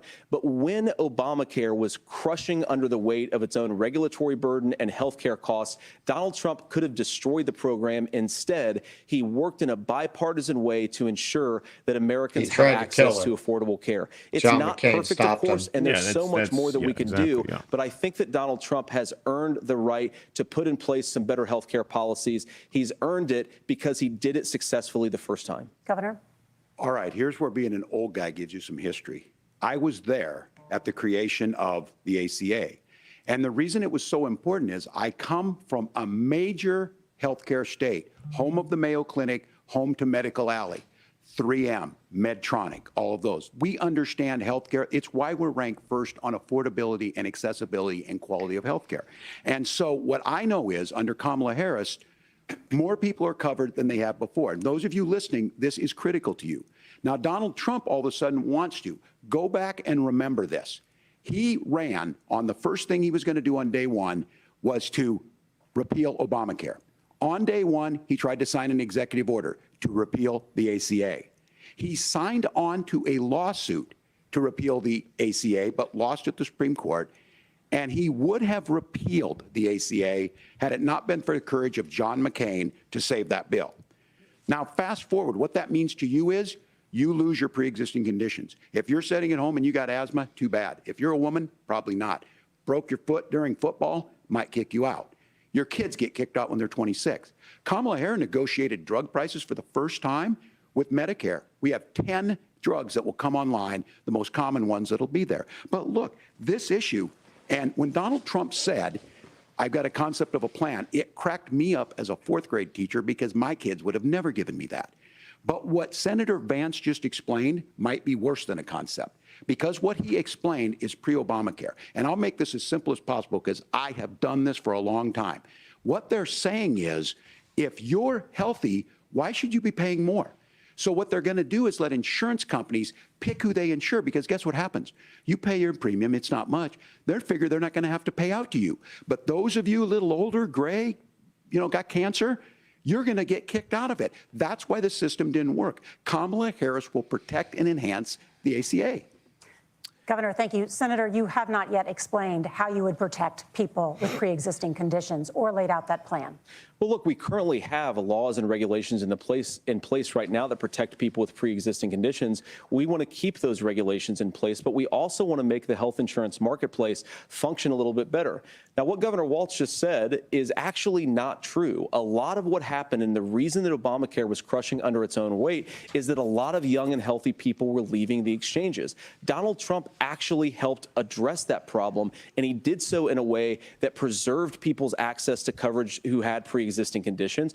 But again, something that these guys do is they make a lot of claims about if Donald Trump becomes president. They talked about Iran. I don't know if that's it for the Middle East or if they're going to go back. I'm assuming that's it. That was the first question. Inflation was low, take-home pay was higher, and he saved the very program from a Democratic administration that was collapsing and would have collapsed. I think they're going to blow past this 10:30 thing. I got his news job, for you, which is govern in a bipartisan way and get results, not just complain about problems, but actually solve them. Governor, did enrollment under the Affordable Care Act go up under the Trump administration? It's higher now that we've seen it go up. Look, people are using it. The system works. And the question about this of young people or whatever, that's the individual mandate piece of this. And Republicans fought tooth and nail saying, well, Americans should be free to do this. Well, then what happens is... So you think the individual mandate's a good idea? You shrink. I think the idea of making sure the risk pool is broad enough to cover everyone, that's the only way insurance works. When it doesn't, it collapses. You are asking pre-ACA where we get people out. Look, people know that they need to be on health care. People expect it to be there. And when we are able to make it, and we are making it this way, when we incentivize people to be in the market, when we help people who might not be able to afford it get there, and we make sure then when you get sick and old, it's there for you. Because I heard people say, well, I don't want to buy into Medicare or whatever. Good luck buying health care once you get past 70. So look, the ACA works. We can continue to do better. Kamala Harris did that. The way she made everything better was negotiating those 10 drugs on Medicare for the first time in American history. Thank you. Margaret. Can I address that? I apologize. We're out of time. We have a number of subjects to discuss. Margaret. Let's talk about families in America. All right. So this is why there is a child care crisis I in don't this believe country, there's and any the United point States to is one of the very supporting few either of these developed countries in the things. world without a national they're paid never leave going program to for new solve parents. the problems that Governor people Walz, have. you said You that need if to put your Democrats win time both and the White political House energy and Congress, this is a into day one shutting the priority system for down. you. That How is the only long should worthwhile employers be political Like the required longshoremen, to which pay we are gonna workers cover while Like they the are home debate. longshoremen, taking care of that their is it. newborns? You have 2 That is minutes. it. Fuck these Yeah, people. well, They're that's not gonna do negotiable, shit for and that's you. what Congress works. They'll But here's throw you what the deal crumbs is. at best. Americans sitting out there right now, They're not you gonna may really work for a solve your big company. problems. Look, we're home in Minnesota telling to you some of the that right largest now. Fortune 500 companies. Kamala Harris knows that in California. Those companies provide paid family and medical leave. One is, I think they're moral and they think it's a good thing, but it also keeps their employees healthy. We in Minnesota passed a paid family and medical leave. You have a child, and I had to go back to work 5 days after my kids were born. This allows you to stay home a certain amount of time. What we know is that gets the child off to a better start, the family works better, we stay in their employers, we get more consistency in that. So Kamala Harris has made it a priority. We implemented it in Minnesota and we see growth. That's how you become a pro-business state. But the negotiations on it, and here's the issue, those big companies are able to offer it. Those of you out there who don't have it, just imagine what happens if you get cancer or your child gets sick. We know what happens. You end up staying home. In some places, that means no paycheck because you've got no protection on that. This is the case of an economy that Donald Trump has set for the wealthiest amongst us. He's willing to give those tax breaks to the wealthiest. He's willing to say, bust those unions up, do whatever. What we're saying is the economy works best when it works for all of us. And so a paid family medical leave program, and I will tell you, go to the families or go to the businesses and ask them. As far as childcare on this, you have to take it at both the supply and the demand side. You can't expect the most important people in our lives to take either our children or our parents to get paid the least amount of money. And we have to make it easier for folks to be able to get into that business and then to make sure that folks are able to pay for that. We were able to do it in Minnesota, and I'm still telling you this. We were listed as the best state. We're still in crisis on this.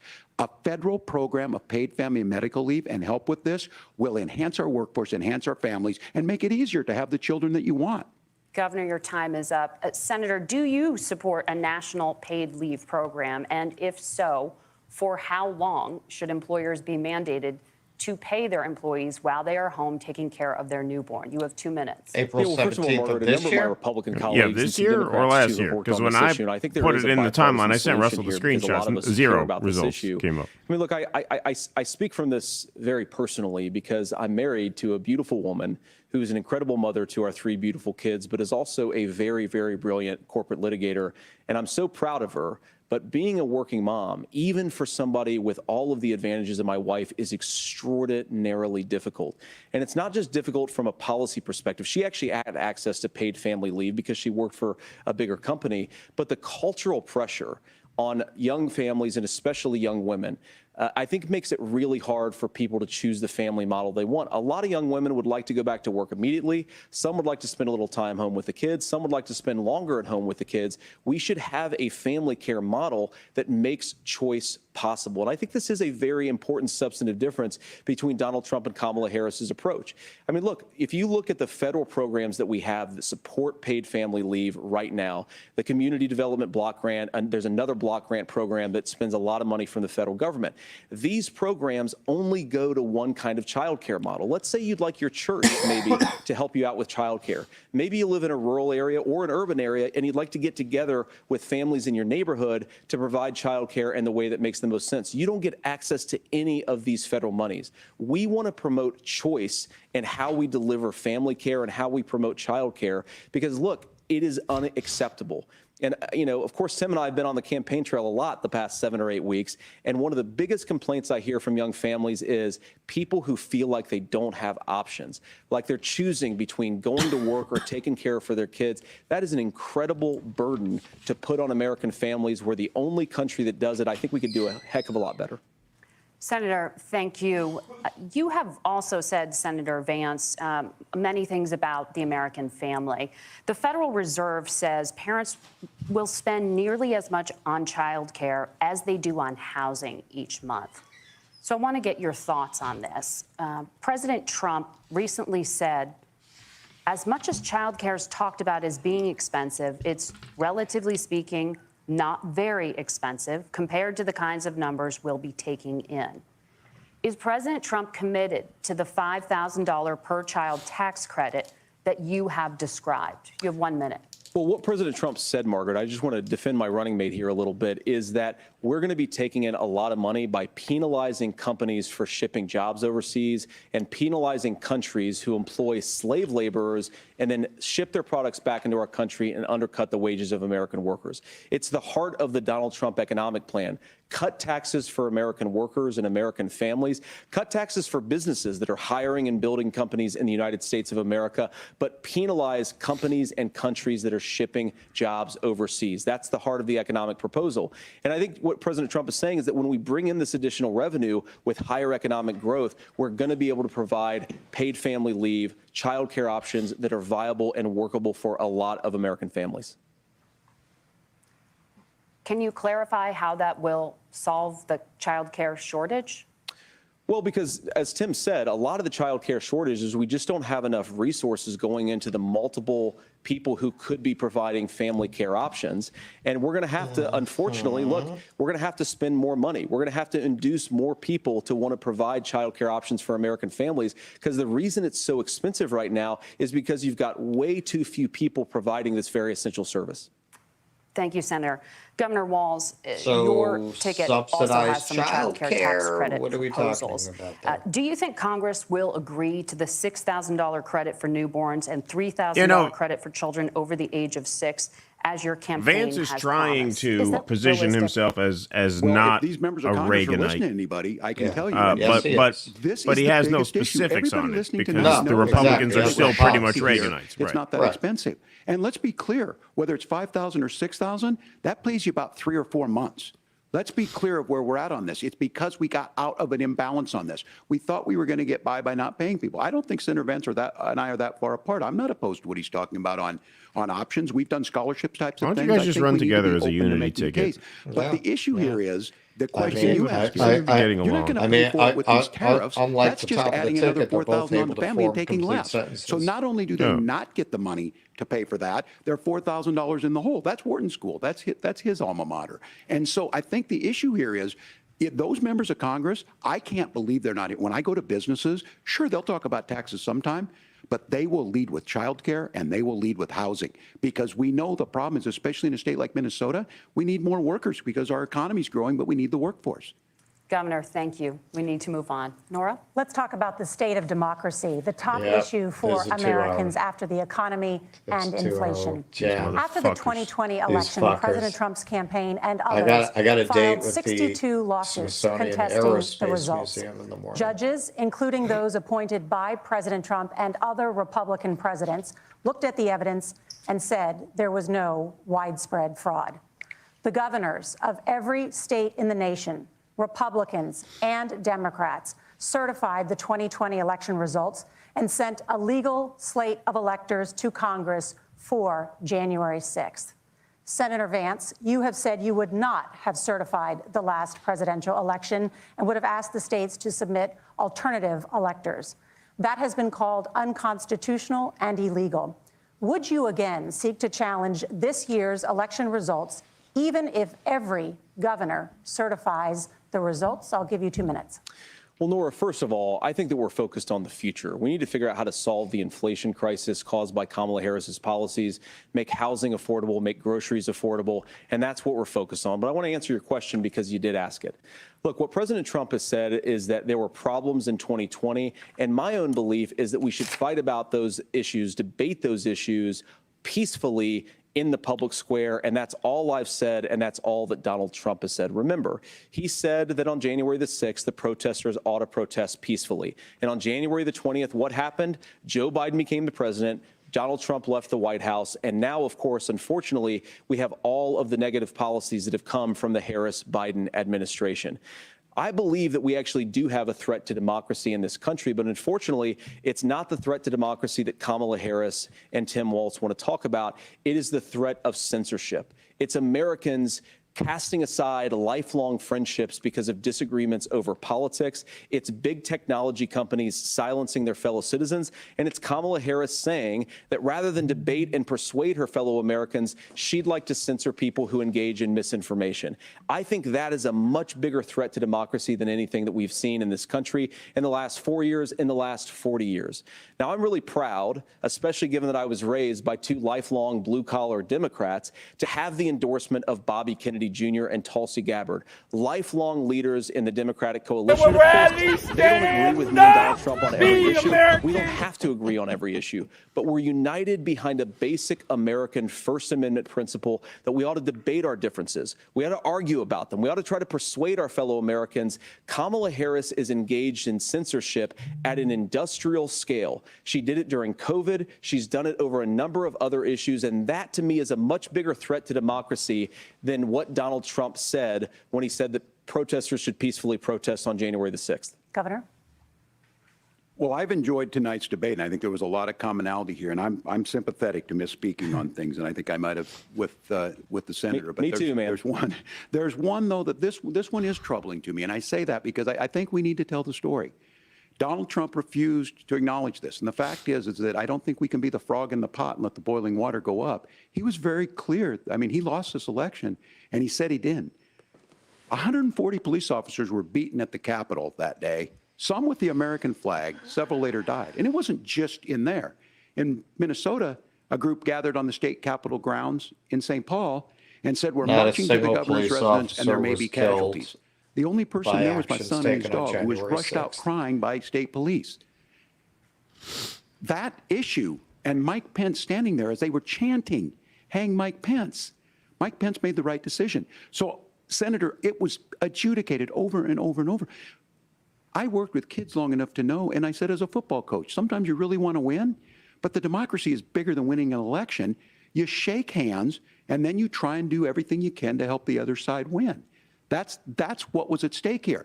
Now, the thing I'm most concerned about is the idea that imprisoning your political opponents, already laying the groundwork for people not accepting this.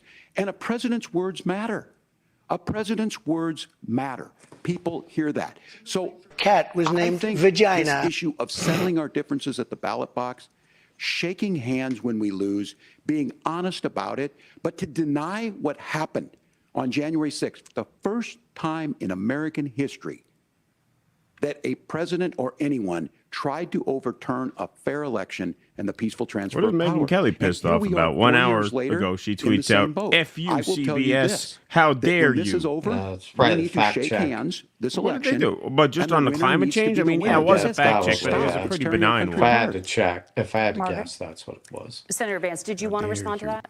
Yeah, well, look, Tim, first of all, it's really rich for Democratic leaders to say that Donald Trump is a unique threat to democracy when he peacefully gave over power on January the 20th, as we have done for 250 years in this country. We are going to shake hands after this debate and after this election. And of course, I hope that we win, and I think we're going to win. But if Tim Walz is the next vice president, he'll have my prayers, he'll have my best wishes, and he'll have my help whenever he wants it.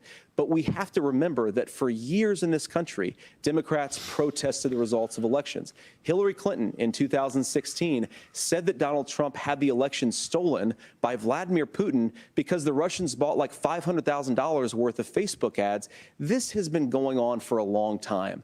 And if we want to say that we need to respect the results of the election, I'm on board. But if we want to say, as Tim Walz is saying, that this is just a problem that Republicans have had, I don't buy that. Governor. January 6th was not Facebook ads. And I think a revisionist history on this. Look, I don't understand how we got to this point. But the issue was that happened. Donald Trump can do it. And all of us say there's no place for this. It has massive repercussions. I mean, no one This cares idea that about there's it. censorship This comes to up every stop debate. people I don't from think, doing- like, how threatening many to kill Americans give a someone, shit about threatening this to at do all? something. That's not Only censorship. people who are Censorship voting is for Kamala bad. Yeah. We've seen come that, hell or we've high seen that water. brought up. I just think for everyone tonight, and I'm going to thank Senator Vance. I think this is the conversation they want to hear. And I think there's a lot of agreement. But this is one that we are miles apart on. This was a threat to our democracy in a way that we had not seen.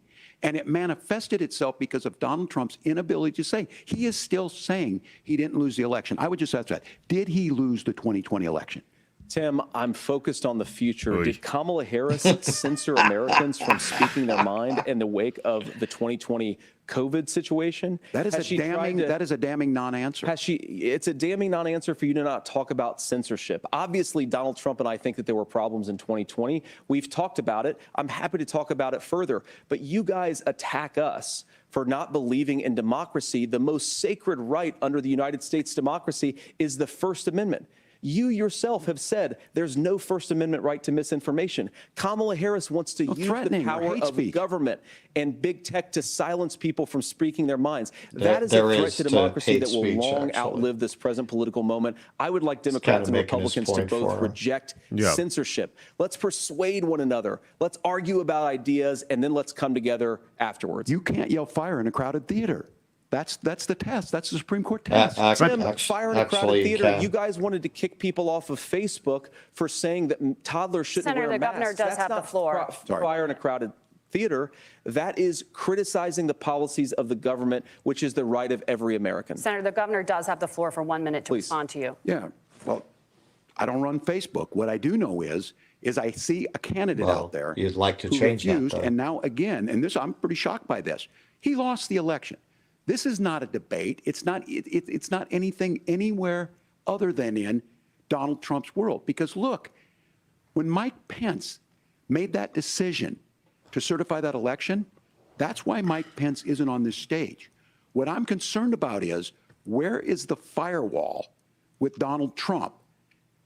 Where is the firewall if he knows he could do anything, including taking an election, and his vice president's not going to stand to it? That's what we're asking you, America.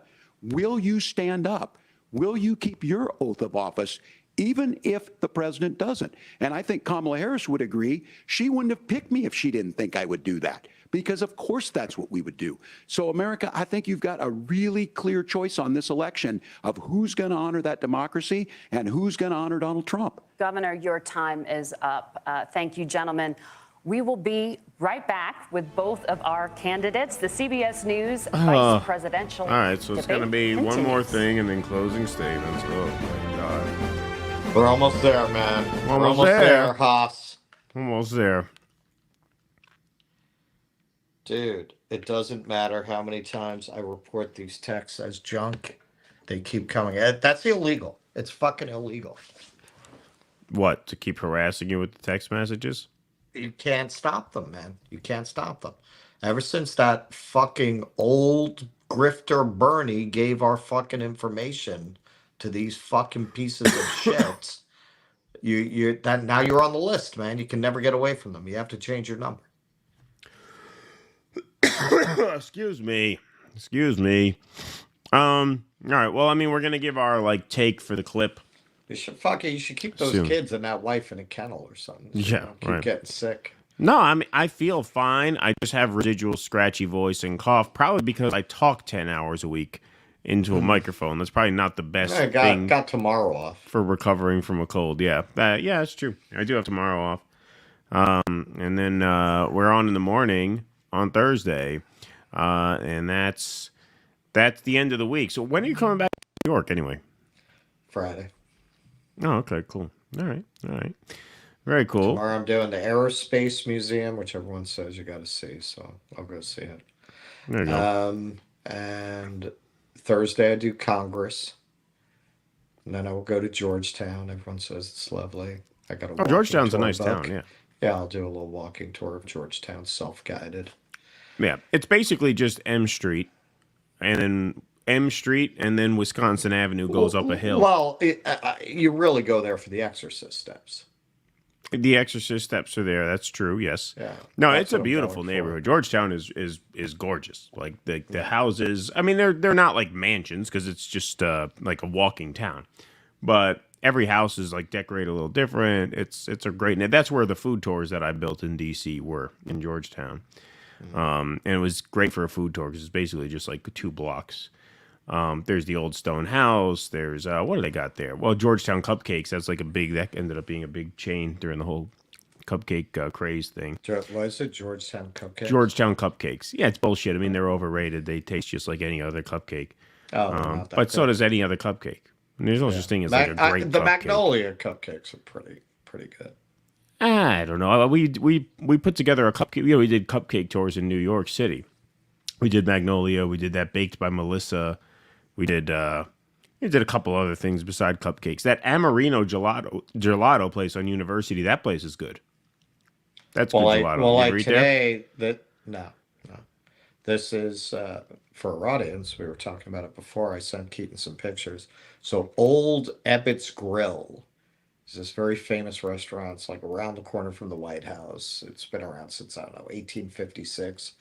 Food was amazing. That's where I ate before the show. Food was insane. Pork chop was like butter. Old Ebbitt's Grill. Old Ebbitt's Grill or Tavern, one or the other. Old Ebbitt's something. It's it's very famous restaurant here. But it was good because a lot of times shit like Tavern on the Green, the food sucks. It's just the name. They're just getting by on the name. So I wouldn't say surprised, but relieved. Relieved, it wasn't one of those. Yes. I shouldn't say I'm not surprised. It's good. I'm more relieved that this wasn't like an overrated tourist trap. Yes. It was actually very good. So, folks, hit that like button, hit that subscribe button if this is your first time here. We got 1,625 of you guys on Twitter and YouTube, and how many Rumblers we got in the house? Over 1,000 on Rumble. That's nice. All right, cool. Everybody's in on the debate action. We got a lot of streams going on. Everybody's live. Taibbi's live. Jimmy's live. Kid is live. Everybody's getting in on this. But wow, what a boring debate this has been. Oh, well, shit, they're back. Sorry. Here we go.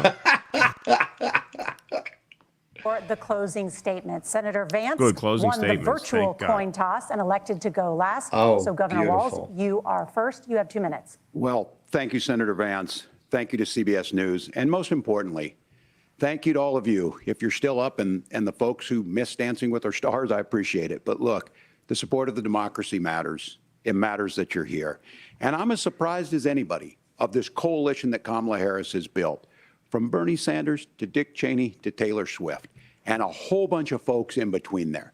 And they don't all agree on everything, but they are truly optimistic people.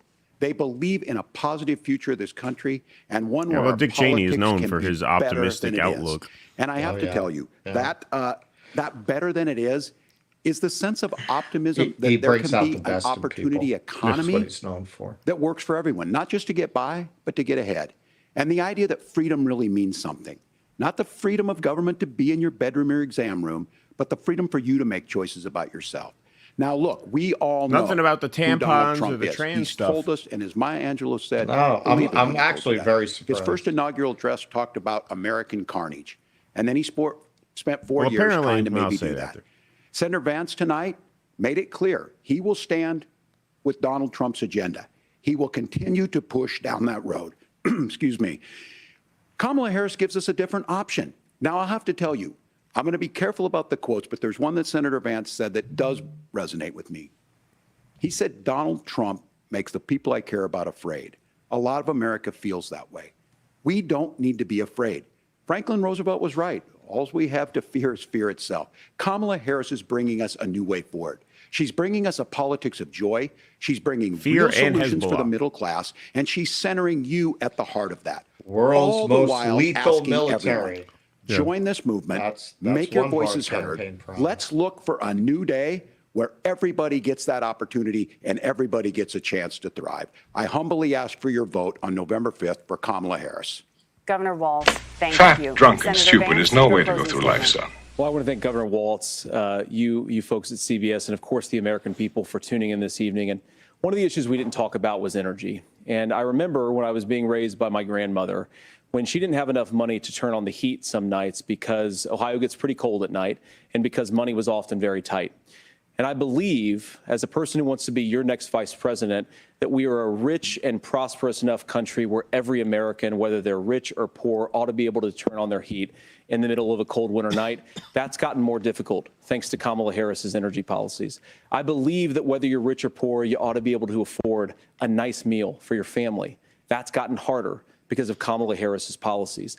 I believe that whether you're rich or poor, you ought to be able to afford to buy a house. You ought to be able to live in safe neighborhoods. You ought to not have your communities flooded with fentanyl. And that, too, has gotten harder with because of Kamala Harris's policies. Now, I've been in politics long enough to do what Kamala Harris does when she stands before the American people and says that on day one, she's going to work on all these challenges I just listed. She's been the vice president for 3.5 years. Day one was 1,400 days ago, and her policies have made these problems worse. Now, I believe that we have the most beautiful country in the world. I meet people on the campaign trail who can't afford food, but have the grace and generosity to ask me how I'm doing and to tell me they're praying for my family. What that has taught me is that we have the greatest country, the most beautiful country, the most incredible people anywhere in the world. But they're not going to be able to achieve their full dreams with the broken leadership that we have in Washington. They're not going to be able to live their American dream if we do the same thing that we've been doing for the last 3.5 years. We need change. We need a new direction. We need a president who has already done this once before and did it well. Please vote for Donald Trump. And whether you vote for me or vote for Tim Walz, I just want to say I'm so proud to be doing this, and I'm rooting for you. God bless you, and good night. Senator Vance, thank you. And thank you both for participating in the... All right. Now, I'm just going to say to the chat that said, giving them a nasty response got them not to text. Listen, man, I have responded with statements about both Joe Biden and Kamala Harris that I cannot repeat because it will be the end of our show on YouTube. And they still text me. So I don't think it's that. Yeah. Well, there you have it. That just wrapped the debate between Tim Walz and JD Vance. So let's get our clip for tomorrow starting now. All right, folks, we just endured the debate between Tim Walz and JD Vance. My overall take on that debate, extremely boring. Watching a debate like that makes me appreciate that we are a collapsing empire, because in a collapsing empire, the debates are at least kind of interesting because they are a circus, right? I mean, when an empire like ours collapses as violently and as unwillingly as it does, you get, demented Joe Biden. You're a loser. You're a sucker. Oh, he's an idiot. You get, at least it's entertaining. This is like, you know what? This is one more reason why I hope the country continues to collapse. We'll get entertaining debates through that. This was like a flashback to like when people tried to get along. How boring is that? Who really wants that? Overall take, I would say, actually, if I had to award a winner of that debate, I would actually say it was J.D. Vance. And the reason I would say it was J.D. Vance is because this had the potential, since Vance has been so uncharismatic and such an oaf, this had the potential to look like the Paul Ryan versus Joe Biden debate in 2012, where the old avuncular guy goes and smacks around the new kid who's in over his head. Like, it could have been one of those. And it wasn't. Vance held his own pretty good. Walz was very soft on him. And so in that respect, I would have to say on points, I would actually say J.D. Vance probably won that debate. Here's the major caveat, though. The major caveat, though, is that this abortion issue is a killer for Republicans. And once again, the Republican gets their ass handed to them on that issue. Like, Tim Walz just cleaned his clock on that issue because there's nothing you could say as a Republican on that issue. J.D. Vance coming, well, we have to reestablish trust with the American people. Well, how'd you lose trust? You lost trust by catering to the Christian right for 40 years when you can be as radical as you wanted in your rhetoric, because it made no difference, because Roe v. Wade was protecting any of that rhetoric from actually influencing any sort of abortion decisions by governments, because they were restrained by that court ruling. Now that restriction is no more, we're seeing the consequences, which Tim Walz laid out very kind of viscerally with a few personal stories of women who got sick. One woman died because she couldn't get the care she needed, and he had no answer to that. So I think overall, on points, Vance probably won it. I think if you were the Democrats, you really wanted a Joe Biden versus Paul Ryan. You wanted the Uncle Tim, Coach Tim, to go out there and smack him around and make him look like a moron, and he didn't. But the one caveat is the issue that we know has legs from the last election, from the midterms, that issue was still a disaster. And the Democrats are going to get a few clips out of that portion of the debate to play, to cut into ads, to put out there on social media. And so that's the caveat. But other than that, I thought missed opportunity for the Democrats. I thought Vance probably won it on points. But overall, it's a very boring debate, mostly inconsequential. All right. So having spent like the past 3 days in museums that have these displays that boil down moments in American history, I couldn't help but envision the way they would present this debate at the Smithsonian with horrified and bored Americans watching this end of history debate. And this was the last debate in which in which Americans had a right to vote. Look, it is interesting that the two vice presidential candidates, at least in the way they present, are less freakish than the top of the ticket and much more capable of forming complete thoughts and sentences.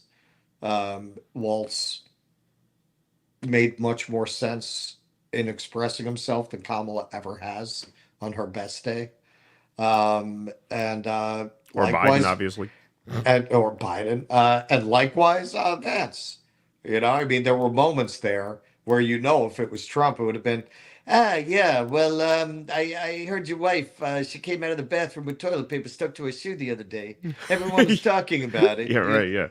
It was so embarrassing. Everyone was embarrassed. They didn't know what to do. They didn't know if they should try to take it off or tell her about it. To just see a politician behave in a normal way. We almost forgot what that looks like. As you say, that bored you a bit, that it was kind of a normal debate. Right. At the same time, these people aren't going to do shit for you. They're not going to do shit for you. It's a choice between a little triage care from the Walz camp, and then Vance. Hey, I don't usually credit him with having very good political skills, but he did handle himself just fine here. And as you say, he had the most to prove. He probably gained the most from this. That's what I mean. Yeah. Yeah, he gained the most. But the Republican policies for working people are pretty much non-existent. And it's hard for them to hide that when things like healthcare Right. come up Right. because they don't actually have any plans. Right. Now, Vance, is kind of doing a more educated, articulate version of Trump's. It'll be a big, beautiful plan.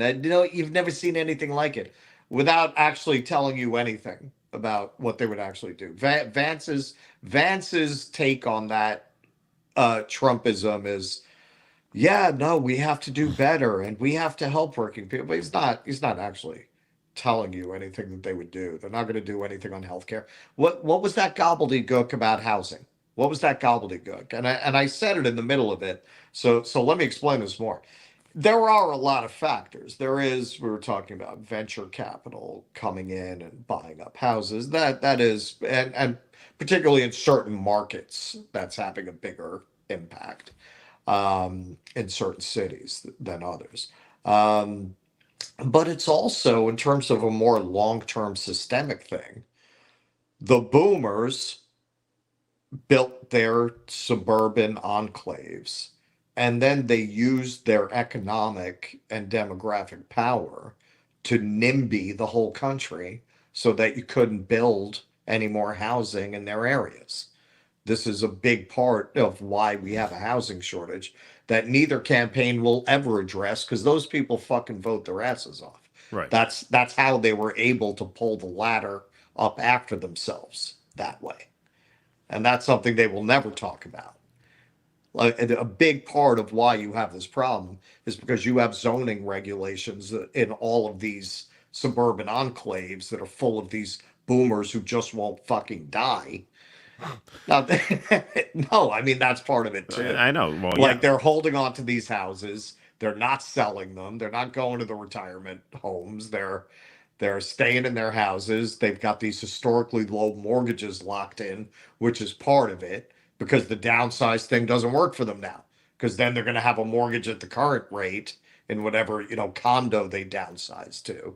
So they're just keeping these houses, on top of the fact that they gamed the system to create regulations and zoning laws that don't allow new housing to be built in their neighborhoods.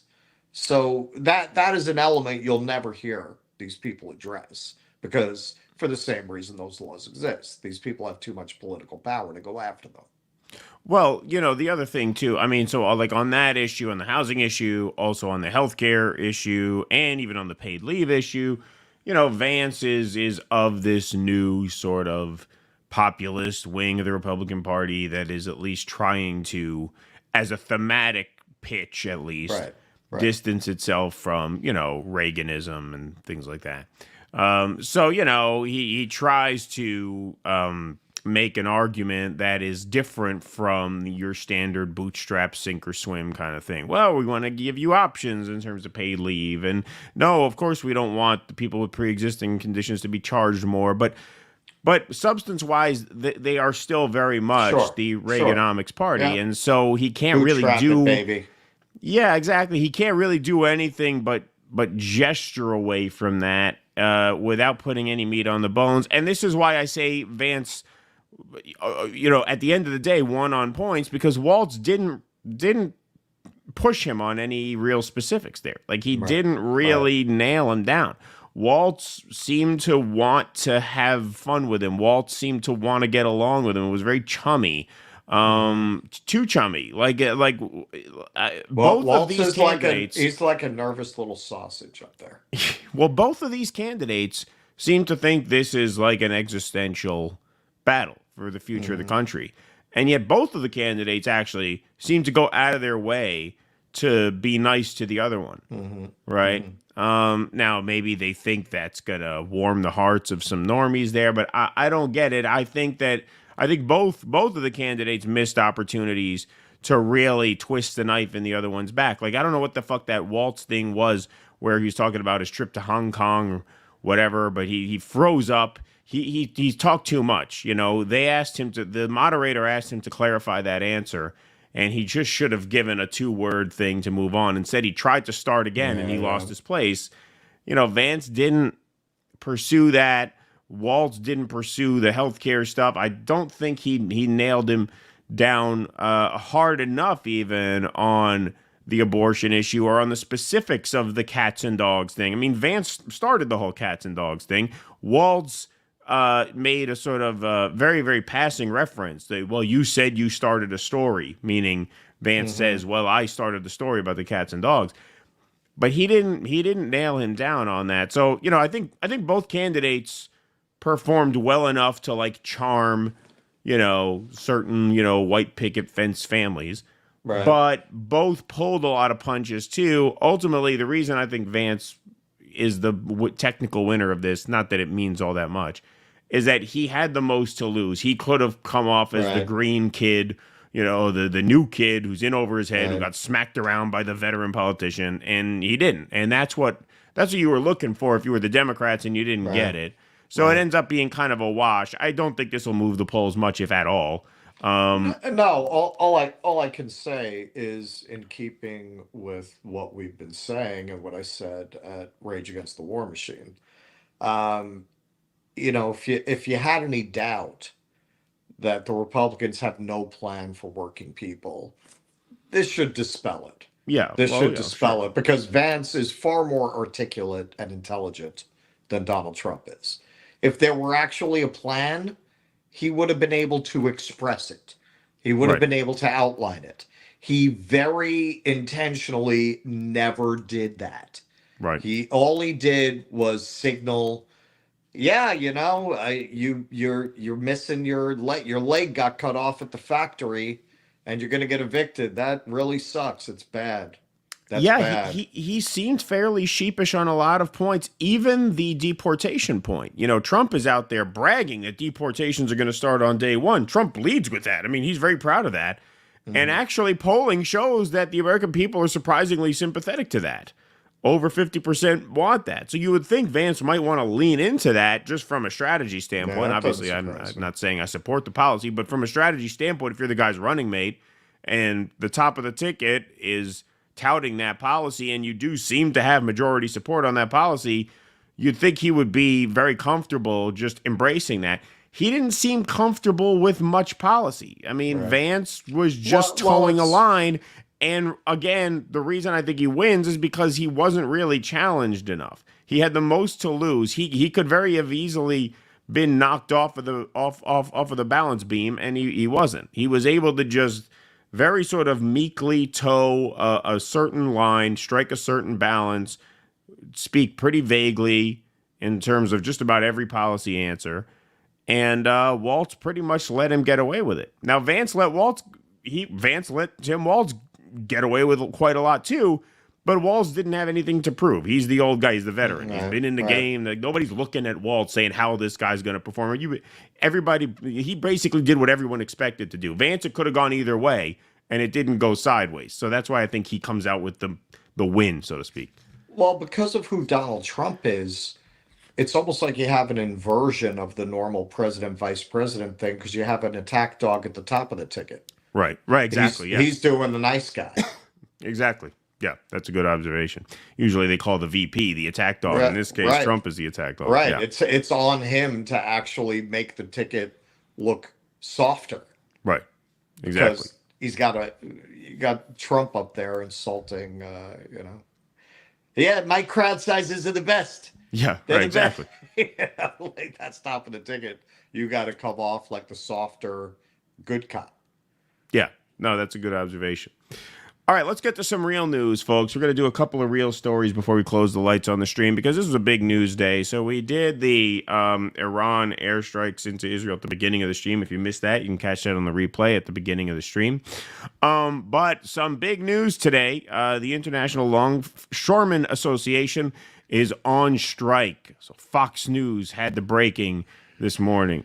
News alert, tens of thousands of port workers are walking off the job right now after failing to reach a deal, effectively shutting down major ports along the East Coast. Lauren Simonetti tells us. This is what's happening right now. Nearly 50,000 unionized dock workers from Maine to Texas began walking off the job a few hours ago, just as their contract with the ports expired. Their employers, represented by the U.S. Maritime Alliance, say they proposed nearly 50% wage increase to the International Longshoremen's Association, in addition to a boost in health care benefits and a tripling of retirement plan contributions. It was rejected by union leadership.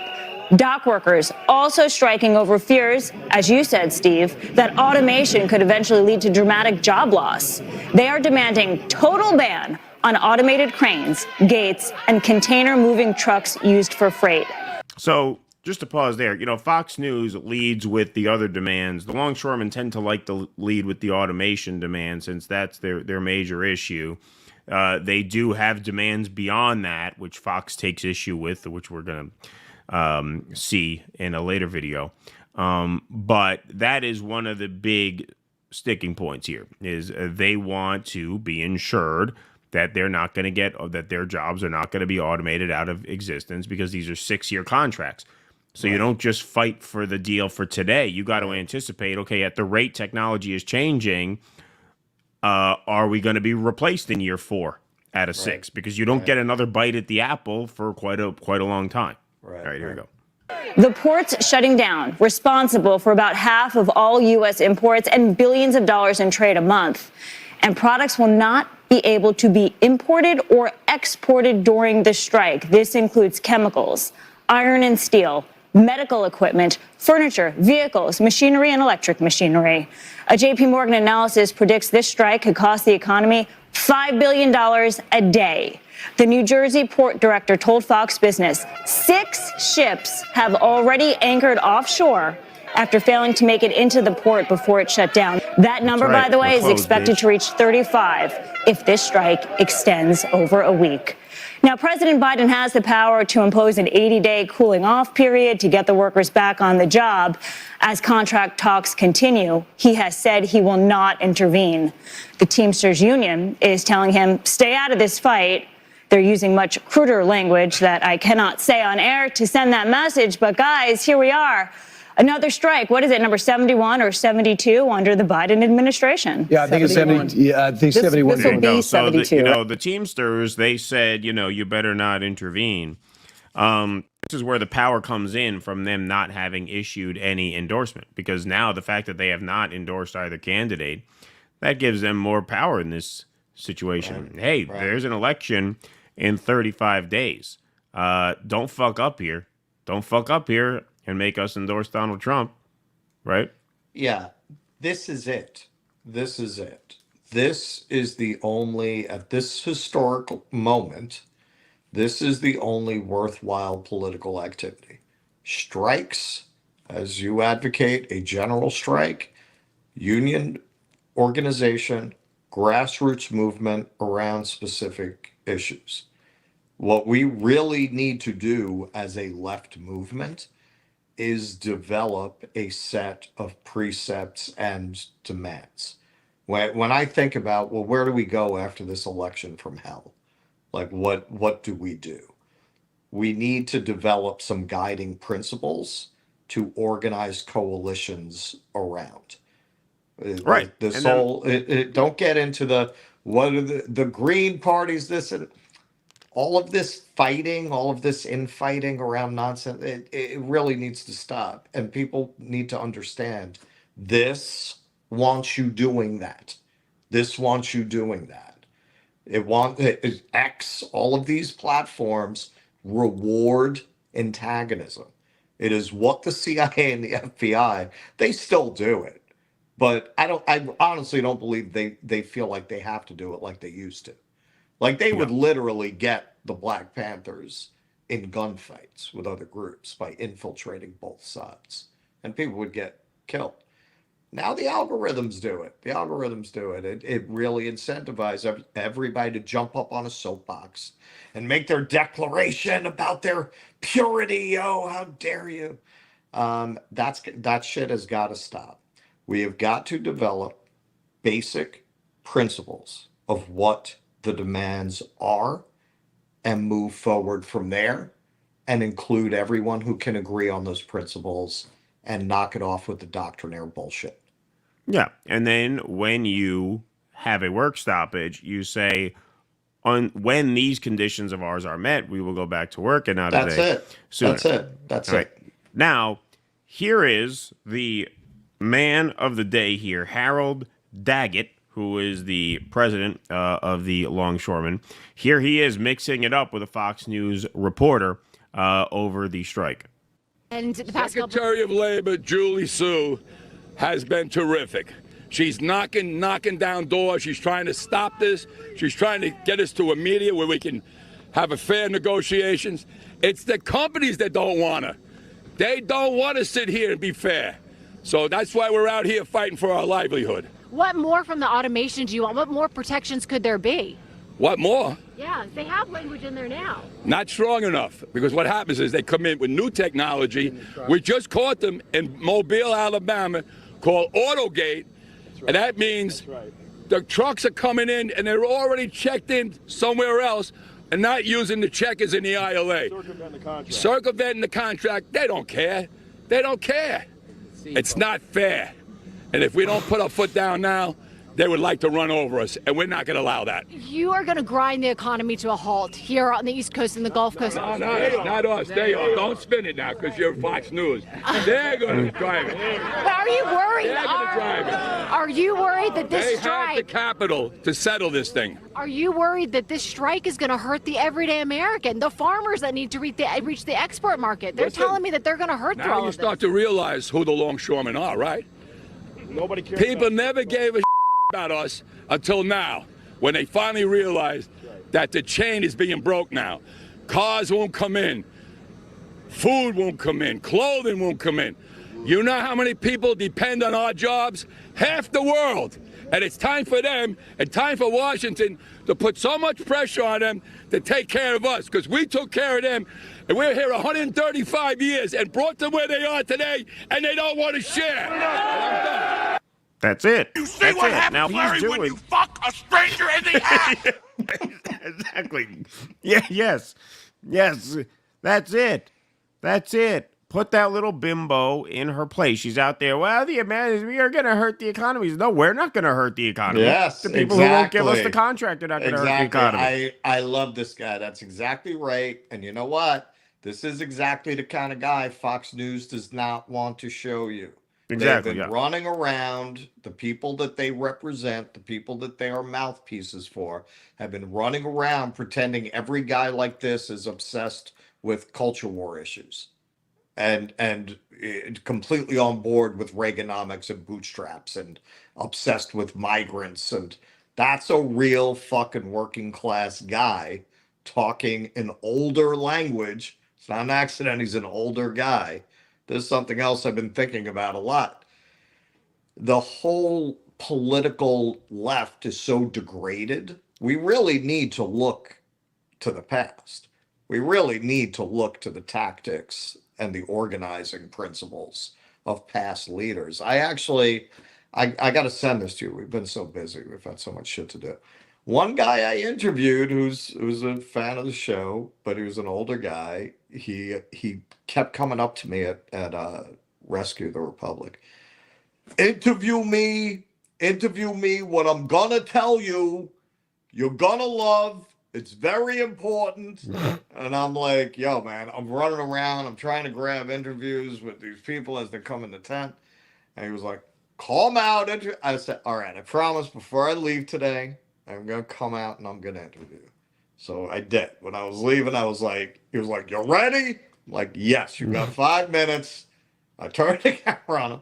And, you know, man, he started naming labor organizing books and Saul Alinsky and all this stuff. And he was basically like, look, this has already been figured out. People have already developed principles for how you organize along economic lines. But people aren't using these principles. They forgot how to do this. And we have to go back to those principles. And he's right, man. He's right. We'll show that. I'll send it to you. Yeah. Yeah. I mean, just to dismantle that framing, because the way Fox News always tries to frame this is that it's the unions holding the country hostage. right? This is class warfare. That's what they say. And that's what she was sent out there to do. She had her little script of the questions that she's supposed to ask to put this guy in a negative light. You're going to tank the country.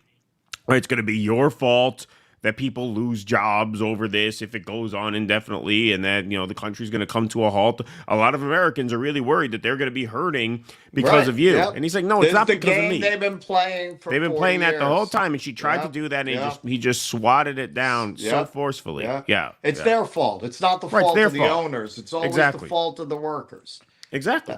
That's when you get these workers who get mad about a minimum wage increase. Yep. It's people have been so brainwashed to hate workers. It's an incredible thing that they've done in the, from Reagan to this time. Like, they really accomplished what they set out to do, to convince the working class that their interests are aligned with the ownership class. Exactly. What was it? Hemingway said, in America, everyone thinks they're temporarily embarrassed millionaires. That has never been more true than now.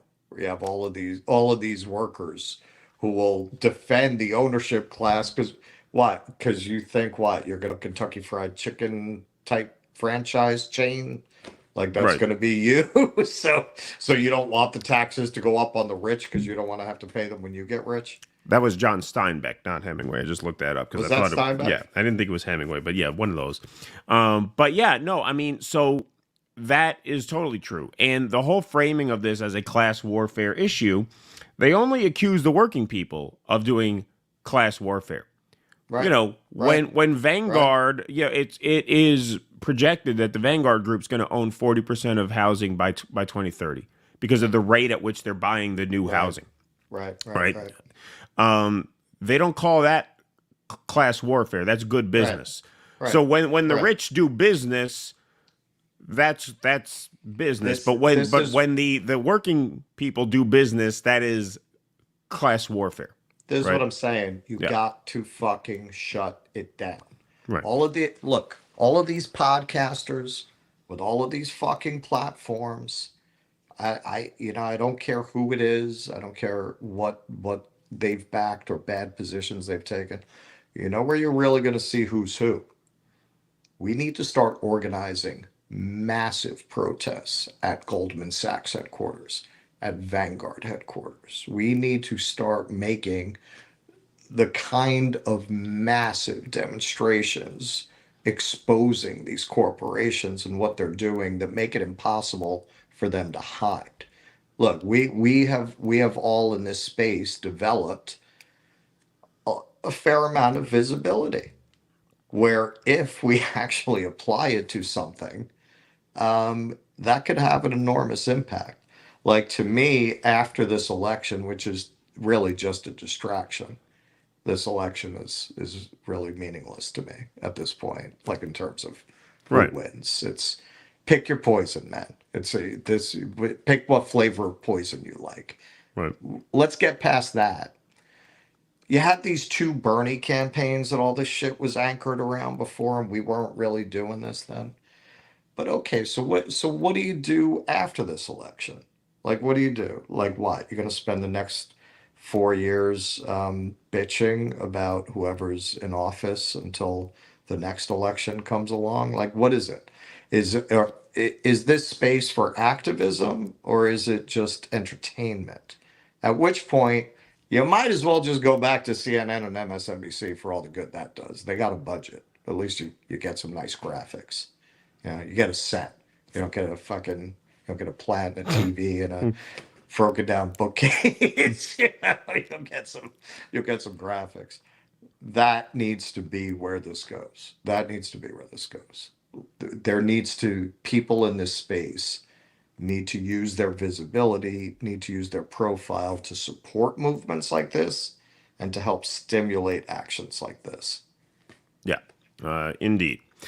All right, folks, so I want to play this piece of video. Obviously, the International Longshoremen's Association went on strike today. Some ports are already closed.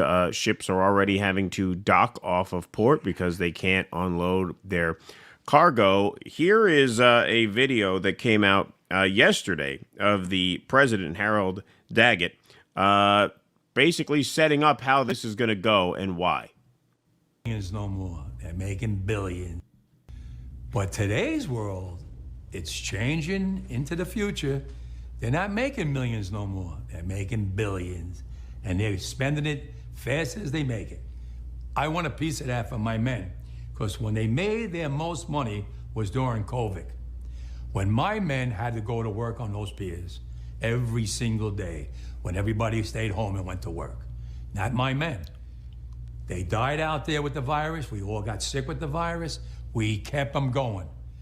From Canada to Maine to Texas, Great Lakes, Puerto Rico, now the Bahamas, everybody went to work during COVID. Nobody stayed home.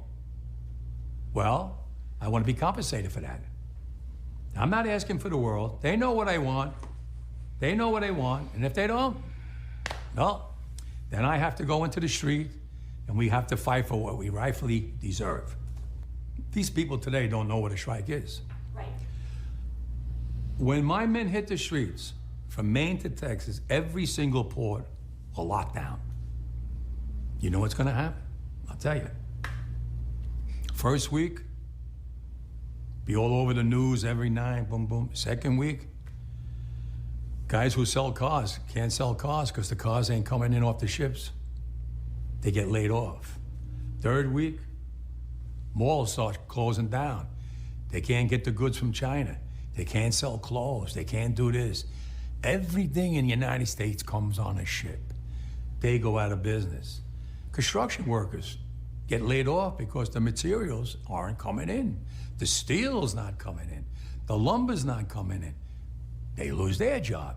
Everybody's hating the longshoremen now because now they realize how important our jobs are. Now I have the president screaming at me, I'm putting a Taft-Hartley on you. Go ahead. Taft-Hartley means I have to go back to work for 90 days. That's a cooling off period. Do you think when I go back for 90 days, those men are going to go to work on that pier? It's going to cost the companies money to pay their salaries. Well, they went from 30 moves an hour maybe to 8. They're going to be like this. Who's going to win here in the long run? You're better off sitting down and let's get a contract and let's move on with this world. And in today's world, I'll cripple you. I will cripple you, and you have no idea what that means. Nobody does. There you go. Yeah. That's fire. That shit is great. That's the most inspiring thing I've seen all year, just about. Fucking it. So much so. Should be running for president. In a tribute to him, which I was pretty proud of. Nice capitalist system you got here. Be a shame if someone shut it down. That's yeah. the way you do it, man. That's the way you do it. The way you do it is, I want to get paid. Hey, we worked during COVID. Everybody else got to stay home. I know how much product came in. I know how much money the company made. We want a piece of that now. Don't forget, they couldn't negotiate it back then because the last time they negotiated this contract was 2018. So they had to live with that. And that's part of why you need a new contract that's on good terms, because you don't know what the fuck's going to happen, where you're going to get screwed, right? And now with the new technology, they're afraid that automation is going to replace them. And what I love about this guy is, look, we know you have the money. We want a piece of the action. If we do not get it, we are not working. If we don't work, pretty soon, nobody's going to work. And we are okay with that. I love the end of that. I'll cripple you. I'll cripple you. He's leaning into it. You want to pay? You want to say I'm the bad guy? Fine. I don't care. You could think I'm the bad guy if you want. You'll win here in the long run. You're better off sitting down and let's get a contract and let's move on with this world. And in today's world, I'll cripple you. I will cripple you, and you have no idea what that means. I mean, that's just badass. And the point that he's making, because after Reagan basically terrorized the unions, and then Clinton signed NAFTA, the unions have been so broken and poorly led for so long. Yeah, man. People, it's been generations since people have seen the kind of strike that can cripple the country. Right. Right. Exactly. That's why he's saying, he's been around long enough to remember that. A lot of people don't. A lot of people don't. And to just lean into that, to not be afraid of that, to actually use that as leverage, to recognize that gives you more power, not less. The fact that this is happening during a campaign season gives him more power too, because now, the Chamber of Commerce wants Biden to break this up, and the Teamsters are saying, you better not break this up. The fact that they have not endorsed in the race gives them extra leverage to make that demand, because if he fucks them, they could turn around and back Trump, right? And so, that's how this is going to happen. So, folks, there's been a lot of talk about how black-pilled I am. I am realistically pessimistic about the election, but I'm not black-pilled. If you are putting your they say faith, that about me sometimes too. And sometimes, that's the same thing I tell them. Like, no, I just don't believe in this. Right. If you think that either Donald Trump or Kamala Harris is going to turn things around for this country, you're black-pilled, motherfucker. Exactly. You're the one who's black-pilled. Exactly. I'm not black-pilled. Exactly. That is what is going to change course for this country. I won't say save the country. It's not going to rescue the country. The empire is still crumbling, which is a good thing for the world, by the way. But we can still take care of each other here through actions like this. And that's what it's about.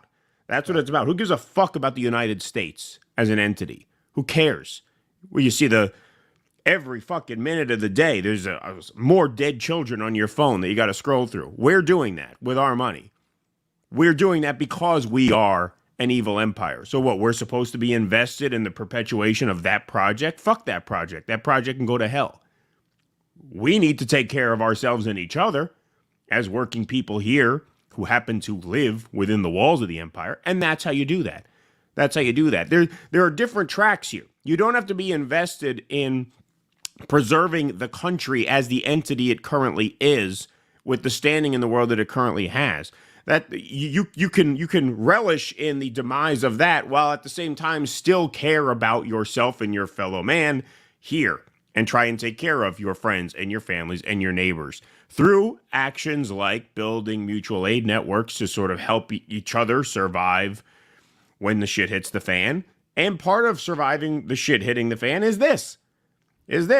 You need to band together with fellow workers and create demands so that no matter which piece of shit president is in office, you go to that piece of shit president and you say, okay, tens of millions of workers are on strike now. We're not going back to work until you do what's on this piece of paper. That's it. And a lot of those goals will be labor-oriented. Not all of them. I think defund Israel should absolutely be on that list. That's what Russell said in the last segment. You have to create a list of demands that are then non-negotiable once you implement the general strike. So you have to organize a general strike. You have to organize workers in support of massive work stoppages. And simultaneously, you have to formulate a list of demands so that when you have the work stoppages, you present that list of demands to whatever worthless piece of shit is sitting at 1600 Pennsylvania Avenue, and you say, okay, if you want your little country to run, you're going to have to do this. And at that point, who cares who the president is? Because every president needs they need the economy to run. They need the economy, they need it to function. And those demands, we've talked about this with the Grand Central demonstration. That was one of our first street documentary footage shoots. They did not allow themselves to get into culture war shit at all. These demands have got to completely steer clear of that. We don't get bogged down in those things. Very clear economic, labor, anti-military demands that every person on the left should be able to agree on. Right, exactly. The rest of that shit, later. Okay? Later. We'll talk about it later. In terms of the niche shit, obviously anti-discrimination and things like that. Yes, because you have to. That's a given. That's a given. But what I mean is what are you even doing on the left? No, right. But what I'm just saying is that yes, like obviously there's that as a sort of prerequisite, right? But in terms of yes, the list of demands, it has to be material, majoritarian demands that I do think should include that benefit everybody. Yes, everybody. Yes. So my note for you, I think where a lot of people misunderstand you, which I think is, what you're responding to. You want to see the destruction of the imperial United States, not the destruction of the United States. I mean, I think I'm pretty clear on that point. I don't think I leave too much room for misunderstanding. Well, you've been doing this long enough to know how easy it is to be misunderstood. Yeah, no, but I mean, that's what I've always said. Yeah, I mean, that's what I said. I said the country is not going to function as it is. I mean, I said that last time. I said, when did Britain pass their NHS? It wasn't until they folded their empire. Right. That was after World War II. Right. And so, yeah, that's what it has to be. That's just what it has to be. And guys like that, he says, I'll cripple you. Meaning, look, I have seen this work before. I know how to make it work again. And that's what I'm going to do. Or you could make us a fair offer. And we don't have to do any of this. We don't have to do any of this. But if you push us, yeah, that's exactly what we'll do. That's exactly what we'll do. And to be doing this a month before the first week of November, when the country votes for president, that gives you maximum leverage. Right. And look, something that definitely occurred to me, today I went to I did the African American Museum, and hey, man, we've forgotten how to really struggle. We've forgotten how to really protest. Look what those people went through. Look what those people went through. Like, look at what they were willing to do. These fucking people are getting attacked by dogs and sheriffs, killed and hung and burned, and they're still going out there and marching, and we can't go out and shut down Goldman Sachs. We have it a lot easier than they did, and look what they were able to accomplish. As is so often the case, you look to the civil rights movement, it's a real model of organization and protest. It was never done better, and it was never done with more courage and determination. And if you need inspiration to see people triumph over what seemed at the time like something that could never be changed, that's something to look to if you feel despair. Like, oh, we can't do this. If they did that, anything's possible. Yep. That's true. That's correct. Timothy, thanks for the $2. Google Messages filters spam texts, Russ. Google Messages filters spam text. Oh, well, Russ has the iPhone. We got the iPhone. Yeah, I have the iPhone. Insubordinate academic says debate had high school debate energy, while Russ and Keaton look like students who want to just sneak out and smoke off. Seriously. That was one time I wish I hadn't given that up. Exactly.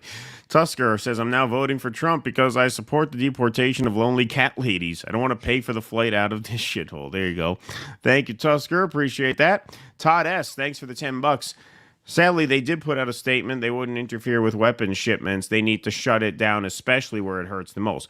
They could probably Taft-Hartley that, though, I would imagine. Like, if they were to interfere with weapons shipments, they could probably circumvent that. That would be my guess as to why. But that is a good point, though. Thank you, Todd. Zach Howard, Russ, this is an extension of that peasant mindset. Absolutely. Yes. Yeah.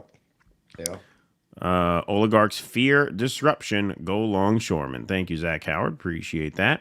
Tusker says, making power concede to the people's demands is what true democracy is all about. That's absolutely right. Absolutely. Yeah. Artie Blarty Fartblast says, time for other workers to strike in support. Well, that's what it's going to be all about, and what this guy's saying is that they might not have to strike. Like, if the longshoremen strike long enough, there's going to be people who are not going to have work. He says, what happens when the car salesmen sell all their cars they got on the lot and no more coming in? Right. Right. So yeah, that's how you do it. From what I was reading, it's really you're gonna feel it at the grocery stores first. Because they were saying this has been anticipated for a while. So a lot of the stores have laid in extra stock in anticipation for it, particularly Christmas stuff, with the holidays coming up. So they were saying probably most of these outlets have like 80% of their stock already laid in. But you're really going to feel it with like bananas. Right. Things yeah, like that. I saw an article. I Yeah, just saw an article that actually mentioned that. Absolutely. All right, folks, we got one more story. I eat like half a banana every day. Yeah. Give that up. Yeah, we do eat a lot of them in this household as well. Folks, we got one more story before the end of the night. So thank you guys very much for joining us.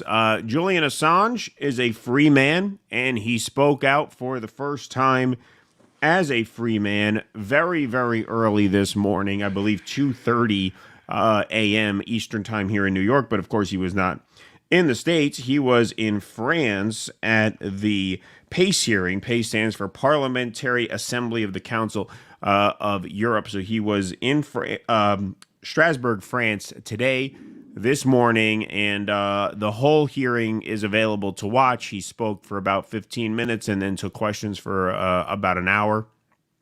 And we're going to play some video from that right now. Here is the first clip we'll show you.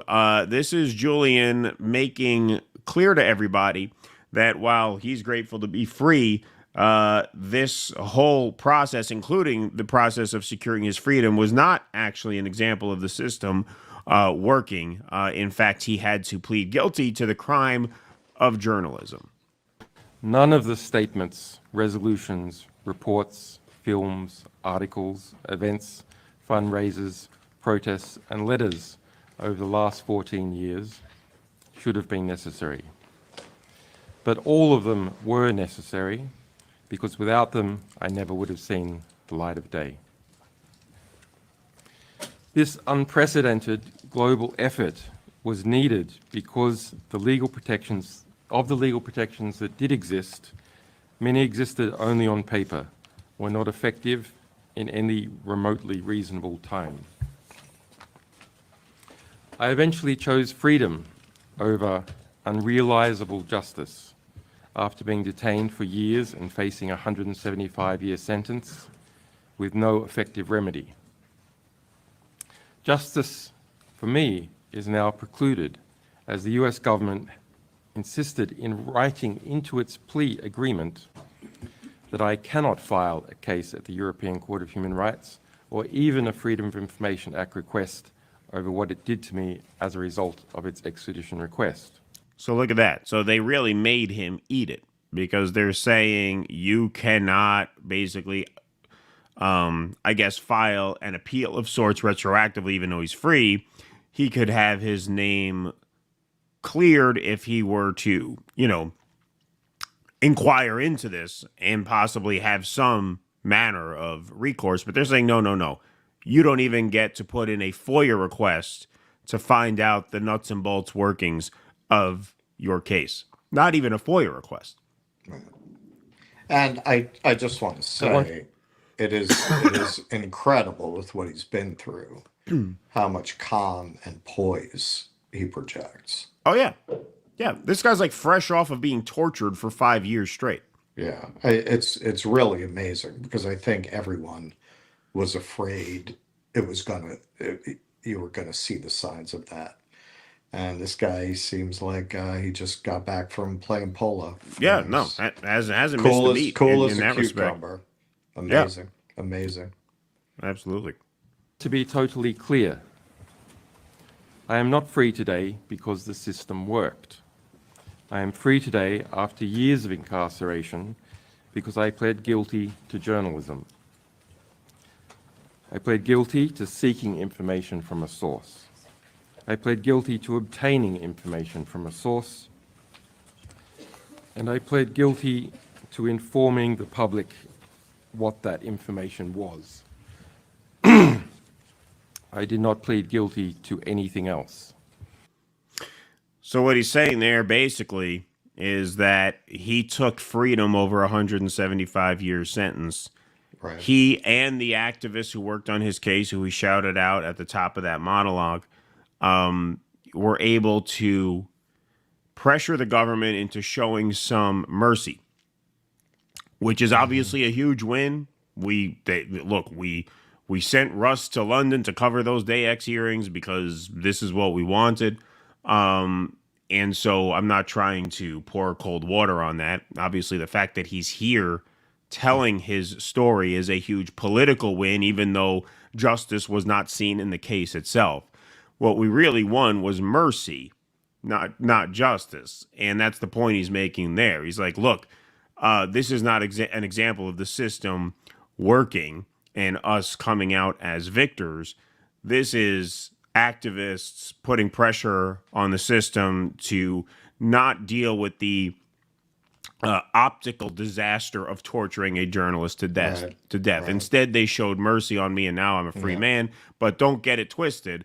This was not a win in that sense. This was not the system holding up. This was a total breakdown of the system. And part of why this was a total breakdown of the system is because Julian says later on, when he's asked a question, do you have any regrets? Is there anything you wish you had done differently, to avoid ending up, in a maximum security prison for 5 years?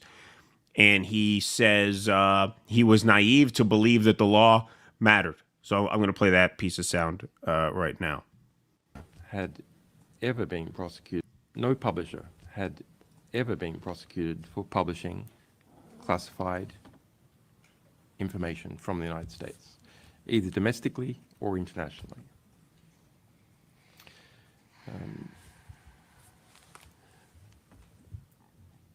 I expected some kind of harassment legal process. I was prepared to fight for that. I believe the value of these publications was such that it's okay to have that fight, and that we would prevail because we had understood what was legally possible. My naivete was believing in the law.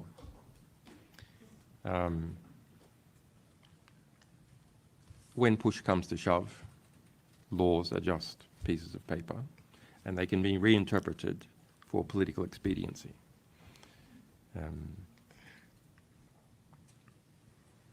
They are the rules made by the ruling class, more broadly.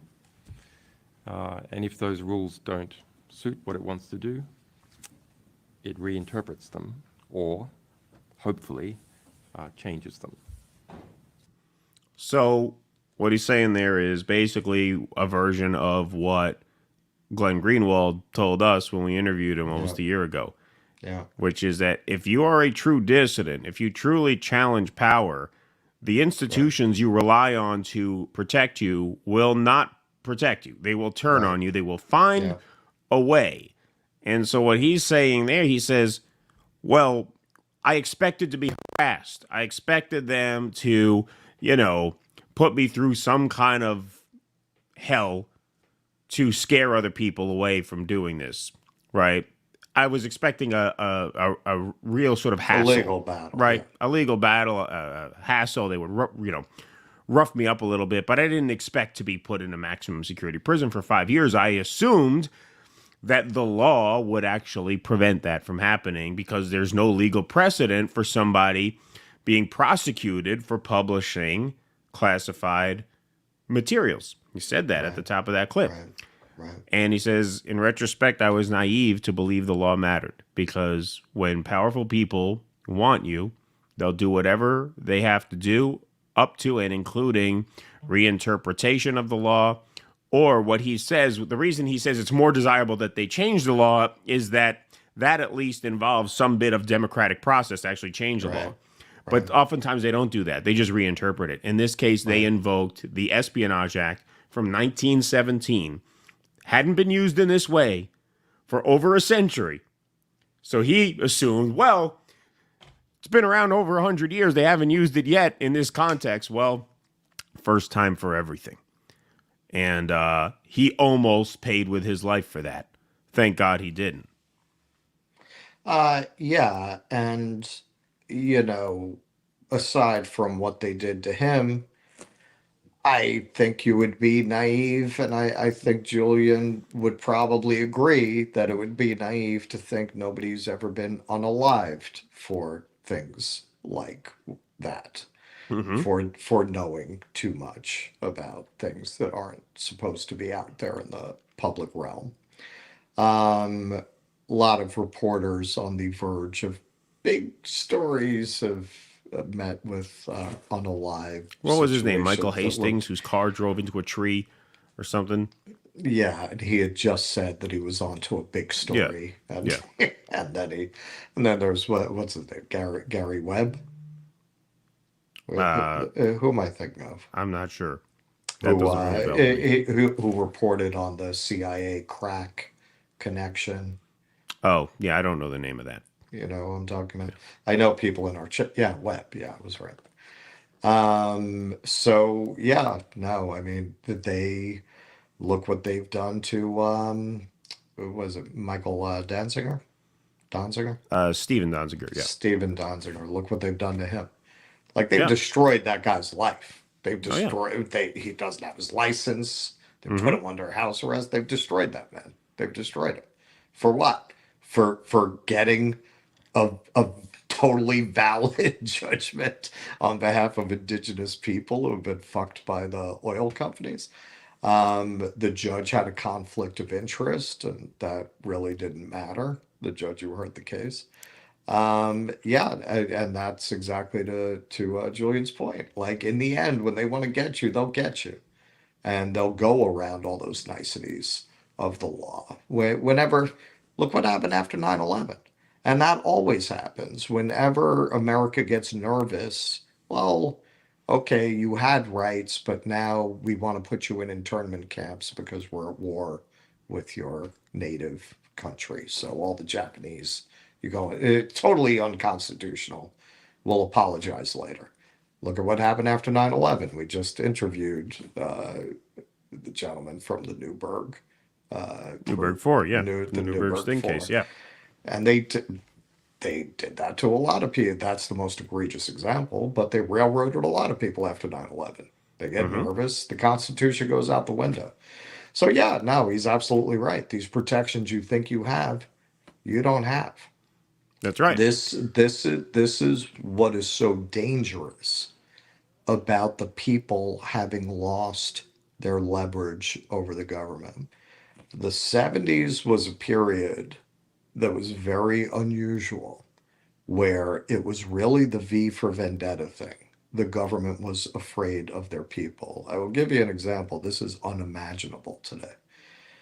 So, the Nation of Islam has the rule, or had, they probably still do, that a white person cannot go into the mosque. So the police went into what was mosque number 7 then.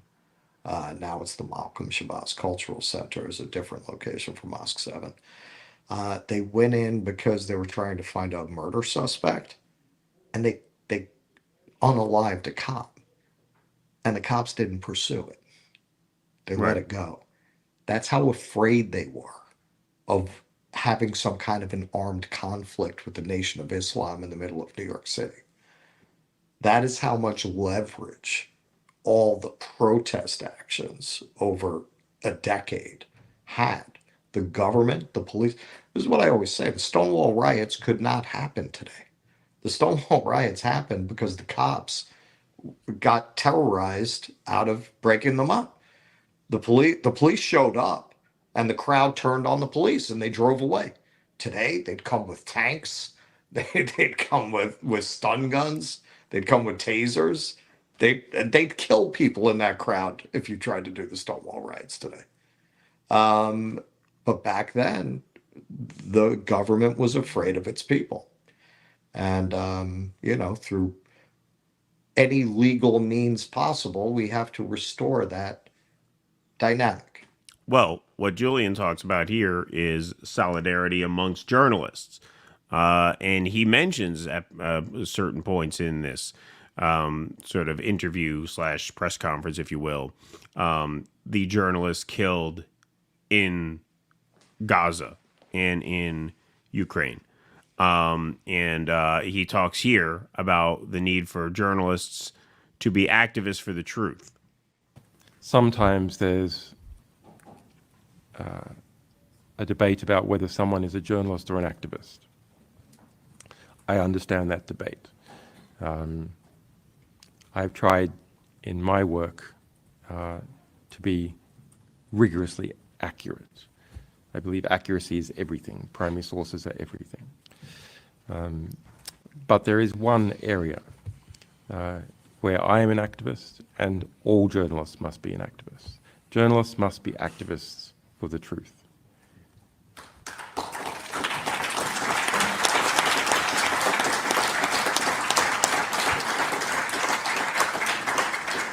Journalists must be activists for the ability to convey the truth. And that means standing up for each other and making no apologies about it. Yeah. Amen. And that's a big reason why he was there. You know, it's a big reason why, you know, he feels he has to talk about this.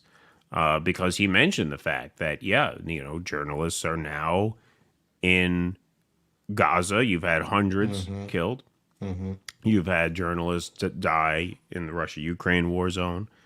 You know, he said, you know, there's a debate to be had about the role of journalism. Are you there to advocate a point of view, or are you there to just document what's going on? But what he says there is that the act of documenting history is to spread the truth. So in that sense, you are an activist, especially when you are telling certain truths that you're not supposed to tell. That you're forced to be an activist in that context. You don't have a choice because you have to fight for the, I won't even say right, because the right is not respected. You have to fight for the ability to do that when you have people coming at you, trying to lock you in a cell for the rest of your life, if they had their way, for the quote-unquote crime of doing the very job itself. And so, you know, now you are making it an activist role, whether it's supposed to be or not. That argument is really obsolete now, unless you're just doing milquetoast bullshit. Unless you're this woman here who gets sent out here to talk shit. You know, if you're her, you can say whatever you want. What does she say? You're gonna aren't you gonna hurt the workers by being out here? Aren't you gonna hurt the economy? That kind of journalist they don't have any problem with. Sure. Yeah. When you look at these moments that they love to make the Hollywood movies of you know, the triumph of the rule of law, the people versus Larry Flint, see how the Constitution and the legal system, you see how it works in the end. There may be injustice on the way, but justice triumphs. That's in moments when the society feels confident, when it feels confident enough to allow dissent, when the empire feels threatened, when it feels insecure, when it feels in danger of being overrun, or revolutionary movements are in the air. Yeah, those movies don't end that way. They don't make those movies. Right, exactly. All right, I got one more Julian Assange clip that I want to show you guys, just because I think this is kind of sweet and funny. So just to set this up, at the press conference, the control of the microphone was on a little button in front of each person. They had a microphone, and then they had a little button you could push if you wanted to turn it on or off. And so here is Julian Assange explaining readjusting to family life. It actually starts out pretty somber, and then there's a nice, cute moment of levity here as well. My readaptation to the big wide world outside of house arrest, an embassy siege, and maximum security prison, it sure takes some adjustment. It's not simply the spooky sound of electric cars. They are very spooky. but it is also the change in the society. Where we once produced where we once released important war crimes videos that stirred public debate. Now, every day, there are live-streamed horrors from the wars in Ukraine and the war in Gaza. Hundreds of journalists have been killed in Gaza and Ukraine combined. The impunity seems to mount, and it is still uncertain what we can do about it.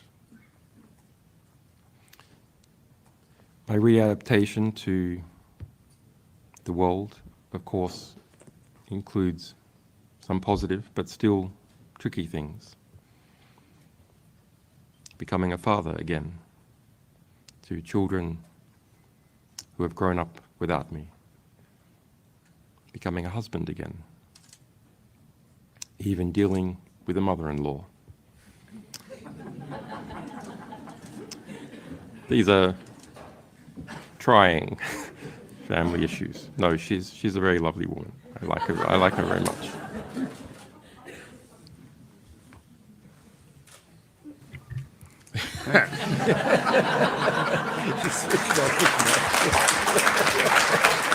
Stella with the comic timing there to mute his mic when he starts talking shit about the mother-in-law. That was well timed there. Nice moment of levity after, like I said, just a very somber moment about readjusting to life. His family was denied a husband and a father for these 5 years. Just the societal changes that he has to observe. And to make that point about journalists in these war zones being killed. So he can come out here after being tortured half to death and talk about the plight of his colleagues in Gaza. But Russell Brand can't do it because he's afraid to lose 10% of his paid subscriber base, right? Like, this is what I mean. Like, you know, if this guy can have the courage to speak out about that, why can't more people? Well, and these fucking cunts with their fucking bulletproof glass. Get the fuck out of here. Yeah, the only person Jordan Peterson has to worry about at this point is Batman. Yeah, if he doesn't fucking change that outfit. Yeah, they're so edgy. Yeah. Oh, you're so edgy. Yeah. No, they're just they just have to get to Russell Brand. Right. Yeah. Russell Brand is the linchpin. Right. God, what a bunch of fucking miserable creeps. And yes, you look at Julian and you put them next to that. You put all of these people together, they don't add up to a pimple on that guy's ass. That is just incredible what he went through. That he has that kind of dignity, poise, and it is very interesting what he's saying because sure. When he released that footage from Iraq of civilians getting killed, it was a big deal. And yes, that's got to be really strange for him that you're seeing footage like that on TikTok. Exactly. And X every day. All day, every day. All day, every day. It's not a big deal. Right. People are just inured to it. Right. Like, yeah, more of it. Yeah. More of it. And there's and it's not doing anything to stop it. These governments are just going on with impunity, and he calls it straight out. I'm not sure what we can do about it. Yeah, the impunity seems to mount, and it's unclear what we could do about it. Right. You know, he always had about him a real calm. He always had a real zen. Because look, even when we all got to know Julian Assange, he was available to us in terms of like he could communicate with the outside world, but he was shacked up in the embassy. And he couldn't leave. So he's been a prisoner of sorts for as long as most of us have really known who he is. And now to see him move about the world as a free man, and comment on these observations. I mean, yeah, you're absolutely right. That collateral murder video was shocking for the time, and now we scroll past shit that's even more graphic than that, way more. You know, we see it all day, every day. And so, yeah, I mean, just incredibly brave to be speaking out like this soon after. I mean, this guy was just tortured for 5 years. Well, I think that's what everyone was wondering. Everyone was wondering if they broke him. Yeah. Right? Yeah. If you're just not really going to hear from him anymore, what was he going to do? But he's right back out there, and he is going to have, if he continues to be out there speaking on these things, he's going to have incredible moral authority. Right. Like, he has the potential to be he already is an iconic figure, but even more so. Right. Exactly. I didn't do that on purpose. Yeah, no, it's just I don't know how that happens. Yeah. It's because you had your thumb in the air. So I know, but yeah. See, it doesn't always do it. Not always. Like, why that time? On and off. All right, folks. Well, the clock has struck midnight. We are going to take a few more of these Rumble rants and super chats, and then we are going to call it a show. But before we close the lights here, I do want to, even though this is a special time stream, we always do want to make sure that we shout out our patrons, our paid members, our Patreon members, our Substack subscribers, and our members. So if you like what we do here, please consider becoming a member for as little as $5 per month. You can go to patreon.com/DoDissidence, DoDissidence.substack.com, or join our locals at DoDissidence.locals.com. If you're watching on Rumble, you can click that join button underneath the screen to sign up. Perks include your name up in lights here on the show screen. You also get call-in access to our post-show Q&As every Sunday night. You also get access to 2 supporter streams per month. We just did a supporter stream last night, which was a lot of fun. So check that out. Once you sign up to become a paid member, you get access to the full back catalog of all the, subscriber-only content. Quite a few. I think there's 32 live streams. Do we have? I would love to see that one where I was drunk in New Orleans with my eye. I'm sure it's on there swollen somewhere. shut. I love that episode. That's for the patrons. I'm sure it's on there somewhere. Yeah, exactly. So yeah, you get access to a that full was back like catalog. 2 years ago. That was about Yeah. 2 years ago.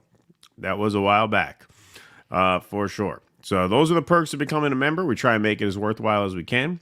And we thank you all very much for your support. Garble, thanks for the $8. Check out the book No Shortcuts by Jane McAlevey or Alevy for a manual on labor organization. Thank you, Garble. Appreciate that. Salamander Fry says, hey, you guys are all right. Thank you, Salamander Fry. MCFC says, courage.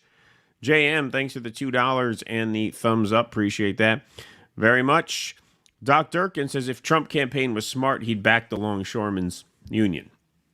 That's interesting. That's interesting. I mean, yeah, you're right. But, that is just a piece of conservative orthodoxy that, he just doesn't want to get on the wrong side of. Man, he was in his Twitter spaces with Elon, he was laughing about how when they go on strike, he likes to fire people. When they go on strike, you say, you're out. That's not who he is. I like the way you do it. Yeah, you just like the way you fire do them. it. Yeah, just fire him. Yeah, Russ, we can protest, but these soulless scumbags have no shame. So then what do we do? Well, it's about organizing. It's not about what they do. No, you gotta find ways within the bounds of the law. Let me be clear for the censors. You have to disrupt their business. You have to disrupt their activity. Boycotts, and no, they do respond to exposure. It's a question of how you expose them. Right. But I'm saying even if they don't respond, the simple act of organizing workers and building those coalitions and growing ranks is useful as well, even if they don't respond in the short term. Yeah, look, this technology, it's a blessing and a curse. Americans, over the course of their history, have overcome worse odds by organizing and fighting power. It can be done. It can be done. I say this is a blessing and a curse because it's a blessing in that you can reach all these people so easily. it's a curse in that it has conditioned people to sit in front of their laptop and call it activism. Right. Miserable Lib, it's from Texas. I'm going to have to go for Kamala. I'm a single issue voter this year, probably to Russell's dismay. I'm passionate about the cause of illegal immigrants getting their sex changes in prison. They want to get there. She wants to do transgender operations on illegal aliens that are in prison.